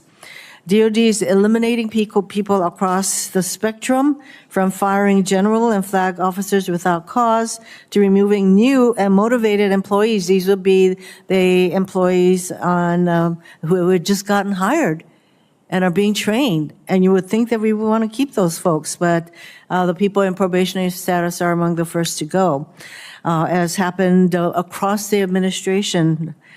For example, the VA, which is already strapped with the need to hire people, they just eliminated some 2,400 employees and about to eliminate 83,000 employees going forward. So, gentlemen and Ms. Moore, how are these personnel actions impacting the hiring, training, and retaining of a skilled national security workforce? Briefly. You can say it's not helping. I'll start. Specific to the Marine Corps, we started our leaning out process 6 budget cycles ago in accordance with force design and talent management. So we're at the start game of this exercise for us. We're pretty lean. So any cut is going to have some impacts. However, of the 2,300 employees that we've identified, we've got protection, either exemption or exclusion, down to a number south of 75. Not without impact, but manageable from the Marine Corps standpoint. What I'm also concerned about is the exclusions or exemptions for a hiring freeze. We lose about 7 to 10% of our civilian workforce just through natural attrition each year, so we have to figure out a way to replenish that, or the number will just keep going down. Well, hundreds of thousands of federal employees are being fired. These firings are not based on any kind of a job performance evaluation. So it's going to happen to the DoD, I would say. And so anybody else wants to weigh in? I'll just connect to our last exchange, ranking member. The shipyards are exempt from the probationary employees, and they're exempt from the hiring freeze. So we are trying to shape this in a manner that allows us to continue the most important work as we work through guidance from the administration. Also exempted from the hiring freeze is the Military Sea Lift Command, an important force for us to maintain our fleet. So I think those are efforts from the services part to manage. Basically, all 3 of you are needing to identify some very critical people that you want to make sure that these firings do not hit. Is that what you're doing? Yes, Senator. Thank you, Mr. Chairman. Thank you, Senator Hirono. I'm going to finish this line of questioning with you, General Spain, on the CR budget flexibilities and specific, if you can get there, and then Air Force recruiting and lessons learned, and then Ms. Maurer, I'd like you to answer the same question as well. Mr. Chairman, thanks for the question. We talked a little bit in the opening statement about the bad, but I echo the comments from across the table on top line restrictions. Flexibility, in my mind, really comes down to treating our readiness accounts and quality of life accounts in terms of MILCON and FSRM with the same flexibility as operations. The readiness impacts within those accounts have the same deleterious effect across the force as stopping current operations. And so by allowing flexibility across the pillars of those readiness accounts, that's manpower, infrastructure, flying and training, and parts and supply, we can mitigate some of that risk that comes along with the CR. From a recruiting standpoint, the Air Force is above glide slope on our recruiting goals for the year. We increased the number by 20%, and in fact, we're still above the 20% increase, and we have the largest delayed entry pool that we've had in 10 years and the most recruiting that we've done at this point in the year in the last 15 years. So we're in a good position. Are there lessons learned from what you did to get over that hump? Yes, sir. So we have increased the number of recruiters. We've increased the training, which reflects some of the things that were said before. I don't know if I was a recruiter when I first started out in the Air Force waiting to go to pilot training. It's a tough job, and you need the right people doing that work, and we're bringing the right people in, and we're training them even better than we had before. Great. Ms. Maurer, do you have any views on in general, the line of questioning that I've been going through on CR, but in particular, we've heard the challenges of that, but in particular, what I want to hear from you is your sense on flexibilities that I know that we could provide more in the budget to give our services the ability to address some of the challenges that you put in your report, but also give them flexibility that if we have to, and certainly I wouldn't advocate for it, but another CR, another kind of budgetary constraint issue, that they have more flexibility to address them. And then also if GAO has looked at lessons learned from the recruiting kind of challenge that we had over the last 3 or 4 years and how that's come about, what are those? Sure. Thank you for the question, Mr. Chairman. On the issue of CR, talking about a full year CR makes me think back to work that we did over a decade ago looking at the impacts on sequestration. Obviously, it's a little bit apples to oranges, but we issued a report 2015-ish that looked at how sequestration impacted DOD. And at that time, we had a recommendation that DOD collect the lessons learned from sequestration and stockpile them in case they needed those lessons later on down the road. 2017, we reached out to the comptroller shop. They said they had taken action to implement that recommendation. So that's sort of a takeaway item for the department, is to look back at what DOD did back in 2017 in terms of lessons learned on sequestration and see what, if any, of those lessons can be applied to today. In terms of flexibilities, we've heard a lot, in my teams have heard a lot about the types of flexibilities that the generals and the admiral talked about today. Obviously, GEO tries to stay a little bit agnostic in terms of specific flexibilities, but what I will say is that whatever flexibilities are offered should be directed towards ensuring the ability of the services to meet the readiness challenges that they face. I talked about earlier in my opening statement, there is a significant imbalance between resources and mission. And so anything that can be done to help bring that into better balance would be very helpful. In terms of recruiting, we're very encouraged to see that the recruiting numbers have come up. We've issued a whole series of reports in areas where the services have critical shortfalls in the number of people they need. So, for example, at the Navy, for every 6 sailors that they need for the fleet, they only have 5 assigned. We found deficiencies in the number of air defenders. The Space Force has a really good force generation model, but they don't have enough guardians to actually carry that out, much less on the civilian and the contractor side. So that the improvements and the change in the trend line in recruiting can be helpful in that regard. In some of our work on recruiting, we think it's important for the different programs, the different services, to get an understanding of what is working, what isn't working, and then double down on the things that are working and then share those lessons with each other. That way you'll get a better outcome. No, I'm going to submit questions. Okay, great. Thank you on that. And I still have a number of questions. Senator Horner, do you want to do another round, or do you want to submit questions? But I will. I'm going to stay for a while since I have all these very important members of our military. I think I will be submitting. Sorry, I'll be submitting questions for the record. Thank you very much, Mr. Great. Chairman. Well, let me continue with some additional questions. General Mingus, one of the things that I want to try to nail down is, my understanding is the top line number for the end strength of the Army was reduced because of the recruiting challenges. We almost had to do it in a forced way. Now that we've met these numbers again, and you have almost a surplus, will you be requesting from us, and do you have the flexibility to increase your top line to a certain number? What's your flexibility on that? Because I'd like to see it if you need more funding to get to that higher top line. I think we'd all be certainly willing to provide it. But what kind of authorities do you need to get back to a higher end strength when the reduction in your end strength was actually a resultant function of the recruiting challenges? Now that you're going in the positive direction, we want to take advantage of that to increase your end strength. What do you need? Money, authorities, both? Thank you, Chairman.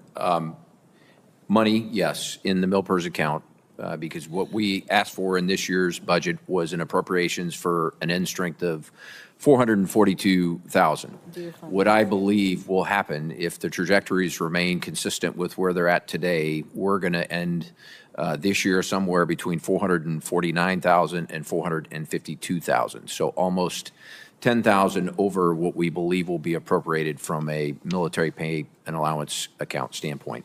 So there will be a deficit there that we will have to come back and ask for help. Okay. On the authorities, I would strongly encourage you to do that. Nobody wants a smaller Army, and Sure. the fact that you had to shrink due to recruiting challenges, nobody wanted that. And now that you're fixing it, we need to reward you, in my view, to get back to a higher end strength. Yes, sir. And for authorities, the Secretary of the Army, all the service secretaries can authorize a 2% deviation from Yeah. what the NDAs. So that would put you at about 451. Okay. So we think unless it goes above that, we will be okay on authorities. Okay, great. General Mahoney, I want to go to a topic you and I and the Commandant have discussed a lot. That's where we are in force design. And, you know, very innovative Marine Corps initiative, started with General Berger, but not without criticism. And anytime you innovate, you're going to get criticized. There's no doubt about that. I think the Marine Corps has gotten ahead of the curve on a lot of issues relating to drones and loitering munitions and, you know, light, flexible forces that can move with weapon systems that can take out Chinese shipping. All very innovative. However, one of the criticisms was that the divest to invest strategy divested too much combat power.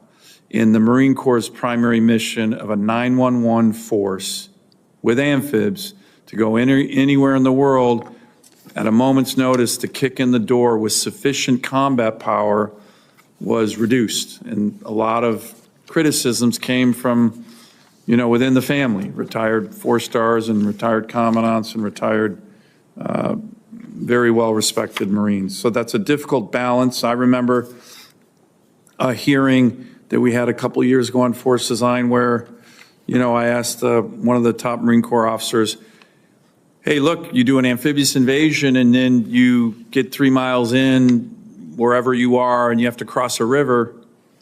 Wait a minute. The Marine Corps got rid of all its bridging equipment. How are we going to cross a river?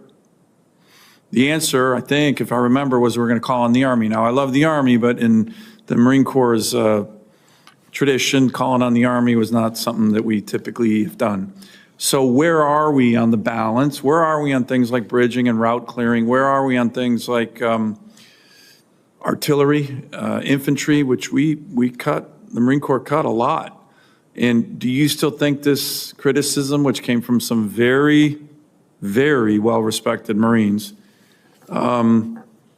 is legit? Are we recalibrating a little bit in terms of we want an innovative Marine Corps, but we do not want to get rid of our 911 capability, kick in the door anywhere in the world and bring significant combat power to bear anywhere? And what's the balance and how are we doing on all those things, General? Senator, we've talked extensively about this. And if you remember where the force design journey started, and that was with the statement that we are not manned, trained, or equipped for the future fight. That's something tough for a Marine to swallow. That's what generated the shift in some of the design elements of our force. We believe that we're on the right course based on operations extant today, based on experimentation that we've done, based on what the COCOMs demand. That having said, our Commandant is his top priority, in fact, is to balance that modernization, if we put that in the modernization bin, although force design is modernization, talent management, training and education, and logistics. We'll put it in the modernization bin with the ability to respond to crises. We've talked about the dearth of amphib shipping. That's significant. I believe it's strategic to the nation. As far as organic combat power goes, we divested of heavy armor. We do not believe in the situations that we were faced that we need organic heavy armor for maneuver or maneuver support. We believe we have enough artillery, both rocket artillery and cannon artillery, for the problems that we will face. We believe that we have enough engineering and engineering support. You brought up bridging. What we have found at gap negotiation, gap crossing, is a shortfall, and we have divested of bridging equipment, frankly, that was too heavy and logistically unsupportable. So can Marines cross the river if they do an amphibious invasion and find themselves 3 miles inland and have to cross a river? So there are other ways to negotiate a gap, Senator, you know that. But as far as bridging goes, we're looking at more expeditionary solutions. And this circles back to your point of recalibration. One of the things about force design, I'll try and keep this short, was that it immediately admitted to being wrong. We were to challenge all the assumptions along the way. If we found an assumption wanting or invalid, then we had to adjust to satisfy and verify that assumption. We have looked very closely through what we call the campaign of learning at those assumptions. We have adjusted the size of a battalion. We have adjusted some of the aviation capabilities we have. We have adjusted some of the weapons that we have either bought or not bought. And to your point, we're looking hard at expeditionary solutions to bridging. As far as joint support, frankly, I'm less concerned about the Army providing an M1A2 for us as I am about us as a joint force being able to project, set a theater, and sustain a theater from a joint perspective. Great, thank you. Senator Hirono.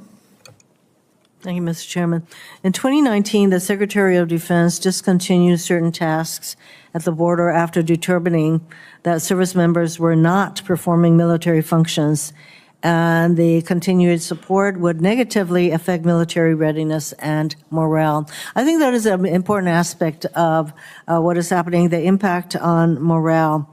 General Mingus and General Mahoney, how is this deployment, the current deployment, any different from 2019 when DHS was asking your units to perform the same non-DOD tasks? Thank you, ma'am. We've been asked to defend and secure the border, and we're gonna do that. That's a priority for this administration. We're going to execute that mission as we have been asked to do. Over time, as we build, anytime you're asked to defend, it has 3 critical components: a physical, a technical, and a human. And as those physical and technical things come online, as our Secretary testified, the human resources associated with this mission set will come down. But to answer your specific question, the lessons we learned from 2019 is the troop to task, as we like to use, was a 1-for-1. Detection and monitoring, POE support, admin support, data entry, et cetera. And so there was no time to come offline to continue to train and do their mission. So it doesn't sound much different from what was going on in 2019. This time we're going to make sure that the troop to task allows for rotations so that the degradation in readiness is not as substantial as what we saw in 2019. That remains to be seen. And Senator, do you have something to add? Senator, similar but not the same. We've been on the border, as it's been stated, for a while. The mission has changed with this recent evolution, where we're primarily executing engineering tasks and engineering support tasks, think barrier emplacement, but we're also executing intelligence tasks. And in both of those, there is training value, especially for the intelligence analysts to collect and analyze what is a very complex situation. But as General Mingus brought up, anytime you have 10 essential tasks and you're only training to 1 or 2 of them, you have to figure out a way to either accept risk in the tasks that you're not training to or to figure out a training plan. And maybe unlike the Army, even before we had a rotational basis where we could plus up the skills in the tasks that weren't being performed, and we'll manage the same way. There's right now. actually, from what you're testifying, you are needing to find some tasks that our military people are doing on the border that somehow has more relevance to what they should be doing in the military, and that perhaps if you had your druthers, your people would not be in the border at all, especially as border crossings are at an all-time low. During the NORTHCOM posture hearing, General Gillow said that units deployed to the southwest border get only 1 dedicated training days per week. General Mingus and General Mahoney and Ms. Moore, is 1 day a week normal for military training? Depending on which cycle you're in, ma'am, it could be normal, but I'll go back to where I talked about before, is it's the ability to cycle people in and out of their tasks associated with the border mission versus going back and the ability to train on their mission essential tasks. The other thing I would offer, and this is going to expand on General Mahoney, is that at the highest level of our doctrine, the Joint Force has to be able to execute offense, defense, and stability operations simultaneously. This is a defensive operation, and so there is training value associated with that. Is it going to be the same as if they went to the National Training Center? Absolutely not. But there's still value to be had if the leadership takes the right approach to it. And Senator, I'm not familiar with exactly what NORTHCOM said, but I would maintain that our engineers and our intel analysts have had far more than 1 day of training to train for this mission. For obstacle emplacement, for intelligence analysts, they undergo a whole battery of training to prepare them for just this support. So you're saying that our troops on the border are actually getting equivalent, something that is equivalent to more than 1 day a week in training. So you know what, I mean, I think that you're doing your best to be very forthcoming in your assessment of your troops being deployed to the border. And clearly, you can do all you're doing your best to enable these people to be getting the kind of some sort of equivalent training, but it is hard to, frankly, it kind of stretches the imagination to think that that is happening and that they are not losing the kind of training and opportunities to train that would be the case if they were not Senator, deployed. From a GAO perspective, I'll just say real briefly that I think back to one of my previous jobs at GAO. I was in our GAO's Homeland Security and Justice team, and we obviously, that team continues to do oversight of DHS. And I think about all the capabilities that currently exist within CBP and ICE and other federal law enforcement agencies on the border. I think from an oversight perspective, it would be interesting to pursue what those agencies are doing and at what point are their capabilities insufficient to meet the mission needs on the southwest border.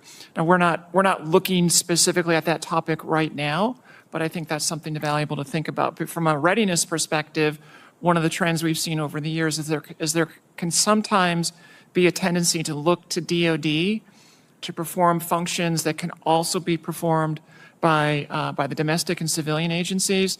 In many cases, that's definitely warranted, but DoD comes in with a heavier footprint, it costs bigger dollars, and it does have a readiness and a mission and a resource trade-off for the department as well. Yeah, of course, a flight using military aircraft to take only about 100 people to another country costs over $2 million. That is not a very efficient use of military resources. You raise a good point, Ms. Maurer, and up to date, we have not received information from either the Homeland Security or the DoD as to the need asserted for the troops to go to the border. We await that kind of information, but until then, highly questionable. Thank you, Mr. Chairman. Thank you, Senator Hirono. I'm going to wrap up here with just a few more questions. Again, thanks for the patience. This has been really good, enlightening hearing, and I appreciate all the witnesses' testimony and frank discussion of our readiness challenges. General Spain, I'm going to turn to you a little bit on contested logistics. Ms. Maurer talked about it. We all deal with it, all the services, but the Air Force, I think in particular with its tanker fleet, is particularly challenged because tankers are so important. The previous Secretary of the Air Force committed, after the Chief of Staff of the Air Force and many others over the last several years, we're going to be moving more KC-135s to Eielson. But what is the sense of your tanker fleet writ large, and how can we be addressing that? And can you commit to me to keeping that timeline on getting those 4 tankers? I think one has already been moved to Eielson, but we need 3 more with over 100 fifth-gen fighters in Alaska. As you know, our Air Force is doing a fantastic job, real-world missions, very regularly intercepting Russian Bear bombers in our ADIZ, Chinese and Russian strategic bombers in our ADIZ. Our military, our Air Force has done a great job up there. But as you know, those intercept missions are not easy, and we need tankers. But we need tankers throughout the world. So what's the situation there? Thanks, Senator. I appreciate the question. As you are fully aware, we're committed to the KC-46 program, 89 aircraft on the ramp today, and recent deployments have been wildly successful in their ability to offload gas to a multitude of receivers, both in theater and around the world. For the KC-135, obviously, we did some re-engineering and service life extension in the 80s and the 90s that will keep the platform flying for decades to come. But we are also fully committed to tanker recapitalization post the KC-46 program. Right now, we're on track to continue to procure 15 KC-46s a year, and we're continuing to move the tanker recap acquisition strategy forward, and we'll continue to do so. And to your point, we are continuing to move down the path to bringing the remaining 3 KC-135s to Eielson for the reasons that you mentioned. We have some work to do with the department on some notifications, but beyond that, we'll be able to move relatively quickly. Great. Keep me posted on that. That's very important. General Mingus, we talked about the 11th Airborne Division, Arctic Angels. I'd like you just to get an update from your perspective on how that unit's doing. I try to touch base with them a lot. From what I can tell, they seem to be very motivated. And now that that's a warfighting headquarters, any other additional personnel that we talked about coming to that unit in Alaska? And then any other thoughts about additional multi-domain task force that you're looking at placing? I know that you were looking at Alaska for a multi-domain task force at one point, but just to update on really the operations and morale of the 11th Airborne Division, who do a great job in my state. Yeah, thanks, Chairman. I know you're proud of them, and we are as well. Their trajectory still continues to move in a very positive direction, both on the suicide front, also on the people side that you and I talked yesterday, but also on the operational side. Multiple warfighter exercises. They just demonstrated their ability to self-deploy in-flight rig all the way from Alaska to Hawaii, jump in and participate in a high-scale warfighter exercise on island just a couple months ago. So from an operational perspective, they continue to improve and get better every day. The other fundamental change that we made in Alaska was converting the brigade in Alaska from a Stryker to an infantry brigade combat team. So that climate, culture, and the identity associated with being light fighters, Arctic light fighters, they absolutely have embraced that. It's turned the corner in that organization, and they are off on a great start. So very, very proud of where they're headed. On the multi-domain task forces, we did consider, but in the end, sir, we did not make a selection to go to Alaska for the 5th multi-domain. Where's the 5th multi-domain task force going to be home ported? Fort Lewis, Fort Carson, Hawaii, Fort Bragg in Europe. Okay, great. Thank you. Admiral, you and I had a good discussion on ADAC the other day. If you look at a map, it's an incredibly strategic base. It's the gateway to the Arctic. It's much further west than Hawaii. It's kind of a dagger in the flank of China. Can you give me your sense on the strategic value of ADAC and any updates since you and I talked about that? Well, just for the record, sir, we went to look at ADAC from kind of a small, medium, and large warm basing perspective on what we could do in the future. With your support, and we're going to send up a team to engage with the Alute Corporation and the Department of Transportation from Alaska to really understand that to a greater level. We sent 14 ships to Dutch Harbor last year, 2 from the FDNF, 12 from San Diego. So there's a need. Yeah. I happened to speak to Admiral Paparo last night on a number of issues. This came up. We talked about the increased activity by China and Russia in that area. So to me, that lends itself to address those types of activities, so we're not having to sail so far to get there. Well, I appreciate that. And again, that's it's not just aircraft, strategic bombers, and our ADAs that our great Air Force is doing such a good job at addressing. It's, to your point, it's Chinese and Russian joint naval task forces in our EEZ up in Alaska. This is happening on a regular basis. The rest of the country doesn't really notice, but we notice in Alaska. We're on the front lines, and we appreciate the great work our service members are doing there. And so I want to thank you on that. Look forward to working with you on that. Can we get to a point? I know it was already discussed in depth, but on the amphibs between the Navy and the Marine Corps, you know, General Mahoney, we talked about the Marines kind of 911 kick in the door capability, but essentially that goes away if you don't have a MUARG that you can rely on. So, Admiral, can you commit to us to work with us in the Marine Corps on prioritizing amphibs? You know, I'm just being frank here. You don't get the sense that if it was a Ford-class carrier or something like that, that the maintenance numbers that GAO has reported would be so challenged. Right now, the recent GAO report stated roughly 50% of the amphib fleet was in poor condition, poor material condition, including 5 out of the 9 LHA, LHD carriers, and 90% of the LSDs. Those are numbers that are shocking, and they really undermine the Marine Corps' ability to do its job. And it's a team, one fight, Navy, Marine Corps, but that's a real detriment. Yes, sir. Thanks for that question. I'm not satisfied with amphibious maintenance or readiness. We are committed to the 80% combat surge ready. In a subset, so that's going to be all surface warships, well, the 80% idea. Yes, sir. But as a subset, I've asked Admiral McLean, who is the SWO boss, to really do a deep dive on amphibious ships in particular. And there's some things I discussed that we can do better there. But you have my commitment to meet that goal, to exceed that goal, and to ensure that we have a 3-ship ARG ready for the Marine Corps when they embark.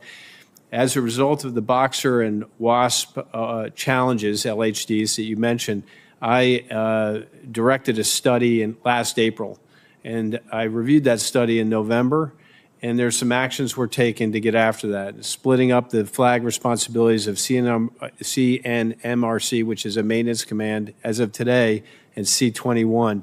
Admiral Bill Green will give command to Admiral Lanneman, and he will be C-21, and Admiral Lanneman will be CNRMC. So focusing on that with that effort and leadership, I think will help us there. But as a subset of our perform to plan for surface ships, I'm going to focus on amphibious ships. You have my commitment. Great. Thank you very much for that. And General, how many MUARGs did we deploy out of the West Coast last year? 15th MU. Was it a full complement? It was not. It was due to the issues with Boxer. Somerset sailed as a single. She was joined by Harper's Ferry. Boxer had to go back for maintenance, and so it was a conga line of 3 ships. I believe they only operated as a 3-ship for less than 2 months. Yeah, we need to fix that. My final question It's a bit of a complicated one, so General Gutlein, I'm going to give it to you since it seems to make the most sense, but it's an issue that I'm trying to figure out how we work this, and it relates to the president's vision for a Golden Dome. I, as I mentioned, have drafted legislation with Senator Kramer that we're hoping is going to be bipartisan. It's very comprehensive in terms of missile defense for the country. But I think most people would be surprised that missile defense for America really, really strongly entails pretty much every service right here. Of course, there's a space-based component that's in my bill. There's an Army component. General Mingus, as you certainly know, the 49th Missile Defense Battalion is a U.S. Army battalion at Fort Greely that really protects the whole country right now. I love their motto, the 300 protecting the 300 million, but all the ground-based missile interceptors protecting our country are at Fort Greely. This bill would dramatically plus that up.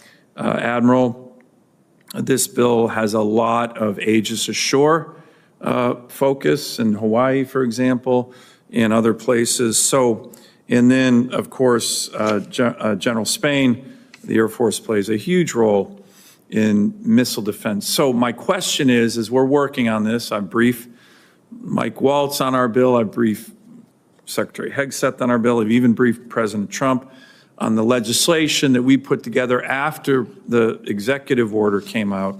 So I know the Pentagon's really getting on this, but how do we coordinate? What's your sense? And General, I'll start with you as a Space Force service here. What's the best way to try to integrate and work together? This committee wants to work with all the services, but it is an integrated effort. It literally is Space Force, Air Force, Army, Navy. The Marine Corps, as I'm sure, has some tactical element to it, General Mahoney, but this is a full service approach. What's the best way that we can work together legislatively, of course, with the President's executive order, but the full Pentagon integrating the different services, all of whom play an important role? I think a lot of Americans would be surprised that, you know, the cornerstone of missile defense, which is in Alaska, all the ground-based missile interceptors commanded by the Army, all the major radar sites, particularly the Clear Space Force Air Station with the new long-range discrimination radar. How do we integrate that, General? And if anyone else has a thought on that, it's a really important issue. It's a really good vision that the President has put forward. And we just need to operationalize it between the Pentagon, the Congress, and we need to get on it. And Ms. Maurer, if you have a view on this as well, I'd welcome that. So, General, why don't we start with you? Final question, I promise, but it's an important one. Thank you, Senator. It is, let me start with, it is a very bold vision that's going to have a lot of complexity to it, as you said. The good news is we just met with the Vice Chairman yesterday in the Joint Requirements Oversight Council. So we had all the combatant commands, we had the OSD staffs, we had the service staffs, we had NGA, we had MDA, and the National Reconnaissance Office all present in that room talking about what is it going to take to get after something of this magnitude. I would compare this, the only time that I can think of in the history of the United States where we have gone after something this complex was the Manhattan Project. That's how complex this capability is going to be. But I want to tell you, it's not complex because the technology is going to be hard. It's complex because of the number of organizations and the number of agencies that need to be involved, as you said, as you're going around through your question. Organizational behavior and culture are going to be our two biggest challenges. The way to get through organizational behavior and challenges is we got to make sure, first and foremost, that we have one entity in charge that has the full support of the nation, from the President, from the Hill, and from the American people on down. That person or that entity needs to be empowered and resourced to make decisions across organizational boundaries. And is that, do we have that yet? We do not have that yet. That is what was in discussion. That's what we talked about yesterday with the Vice Chairman. We're going to talk about it next week with the Deputy Secretary of Defense. Good. And the Secretary of Defense owes an answer back to the President by the end of March. Good. And we are on path to do that. But not only is it an organizational challenge between agencies and services, but we also need to bring the full blunt of our industrial base into the equation and empower them to be successful, harness their innovation. That means we need to embrace the non-traditional contractors and get their ideas and get their capabilities on the table. By the way, they are really motivated, those non-traditional contractors, to play an important role here. So I'm really glad you're highlighting that. Yes, sir. We've had numerous industry days. I've taken numerous meetings. The Missile Defense Agency had an industry day trying to look at the whole of the U.S., not just the government, but the whole of the U.S. to get after this problem. We are also having conversations with our allies. Can the allies bring capabilities to the table? The Canadians are very interested in partnering with us on the protection of the homeland. They would like it to be the protection of the continent. So we're having those kind of conversations as well. It would be great to see the Canadians participating and helping fund missile defense. Right now, it's my distinct recollection that they don't participate hardly at all. They don't do anything on NORAD missile defense. They do participate in NORAD. They do not participate in the Missile Defense Agency. Yeah, they need to participate in missile defense. If a rogue North Korean missile is shot into our continent, we're not going to wait to see if it hits Chicago or Toronto. We're going to shoot it down.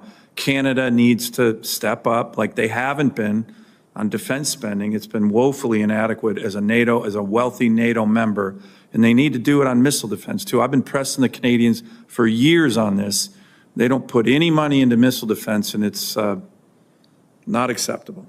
The last element that I would bring to bear on here as we start to look at the authorities and start looking at the accountability, everything we've talked about in this session today, dealing with the continuing resolution, also comes to bear. This program, to be successful, has to have funding stability. They have to know that they're going to have those resources from year to year to be successful, or else they're going to be very inefficient and they're going to suffer a death by 1,000 cuts through fits and starts and stops. That is an outstanding answer, General. I really appreciate that. Any other comments, Ms. Maurer? Do you have very quickly, Mr. Chairman. So we issued a report a couple weeks ago looking at sustainment of missile defense in Guam, which I think could be, in a sense, sort of a preview of potential coming attractions. And the General's point is definitively spot on about the sheer complexity of the number of organizations. That report, we had probably the most complicated org chart that I've ever put in a report that I signed out under my name. Because there are so many different organizations. That's just Guam, which is a small island, as you know. So getting arms around that challenge is going to be important. The second point I'd like to make is that thinking about sustainment, that needs to be part of the conversation from day one. That's been a continuing challenge in the missile defense enterprise. The Missile Defense Agency develops and purchases the technology. In theory, it's handed off to one of the services to operate and sustain. Those handoffs have not been happening in the way that they've been envisioned. In fact, that's one of our recommendations in this report on Guam, is that DoD needs to spell out specifically who is going to do what and how sustainment is going to work for a Guam defense system. Great. Any other thoughts, Admiral? Yeah, I'm just going to offer one thing I talked about in the JROC. We can do this. In 2008, we shot down a satellite that was deorbiting full of fuel in 6 weeks. The whole of the government got together with agencies, the science community, and industry, and we made it happen. So we can do this. We just need to do the things that were outlined and provide clear lines at C2 and solid, consistent budgeting, and I'm convinced that we can deliver. Good. That's a great answer. Anyone else on this topic? Yep, General Senator, briefly agree with everything that's been said. The stitching together of the various capabilities will be the key enabler of Iron Dome and Golden Dome. Obviously, the scaffolding of which exists today in Air Force forces and Space Force forces, along with the Army ground-based deterrent. The integrated PEO that we have in Major General Luke Cropsey in our ABMS program and the CJAD C2 program will be the thing that will allow each of the services to connect the effectors, the sensors, and the sense-making capability across all services and agencies. That will need to be a primary focus of this effort, along with the capabilities that each of the services will bring. Good. Well, these are great answers. You know, you have a strong vision from the Commander-in-Chief. The President obviously is really focused on this. He mentioned it in his State of the Union. last week. We will be in the budget reconciliation bill that we're working on. The DoD component is going to have a lot of funding on this. So I think it's a sense of urgency that we all need to work together on the Congress, the executive branch, and General, you kind of laid out a vision and the importance of some key principles, and we look forward to working with all of you and look forward to having that designated individual or agency in charge. I think it's a really important component as well. So with that, I want to thank everybody. This has been a long hearing, but a really important hearing. I want to thank, again, all 6 of you for your service, decades of service to our country in uniform and without or not in uniform. GAO does a great job. If there are additional questions for the record, my Senate colleagues will submit those in the next few days, and we respectfully request that you try to respond to those within the next 2 to 3 weeks. With that, this hearing is adjourned.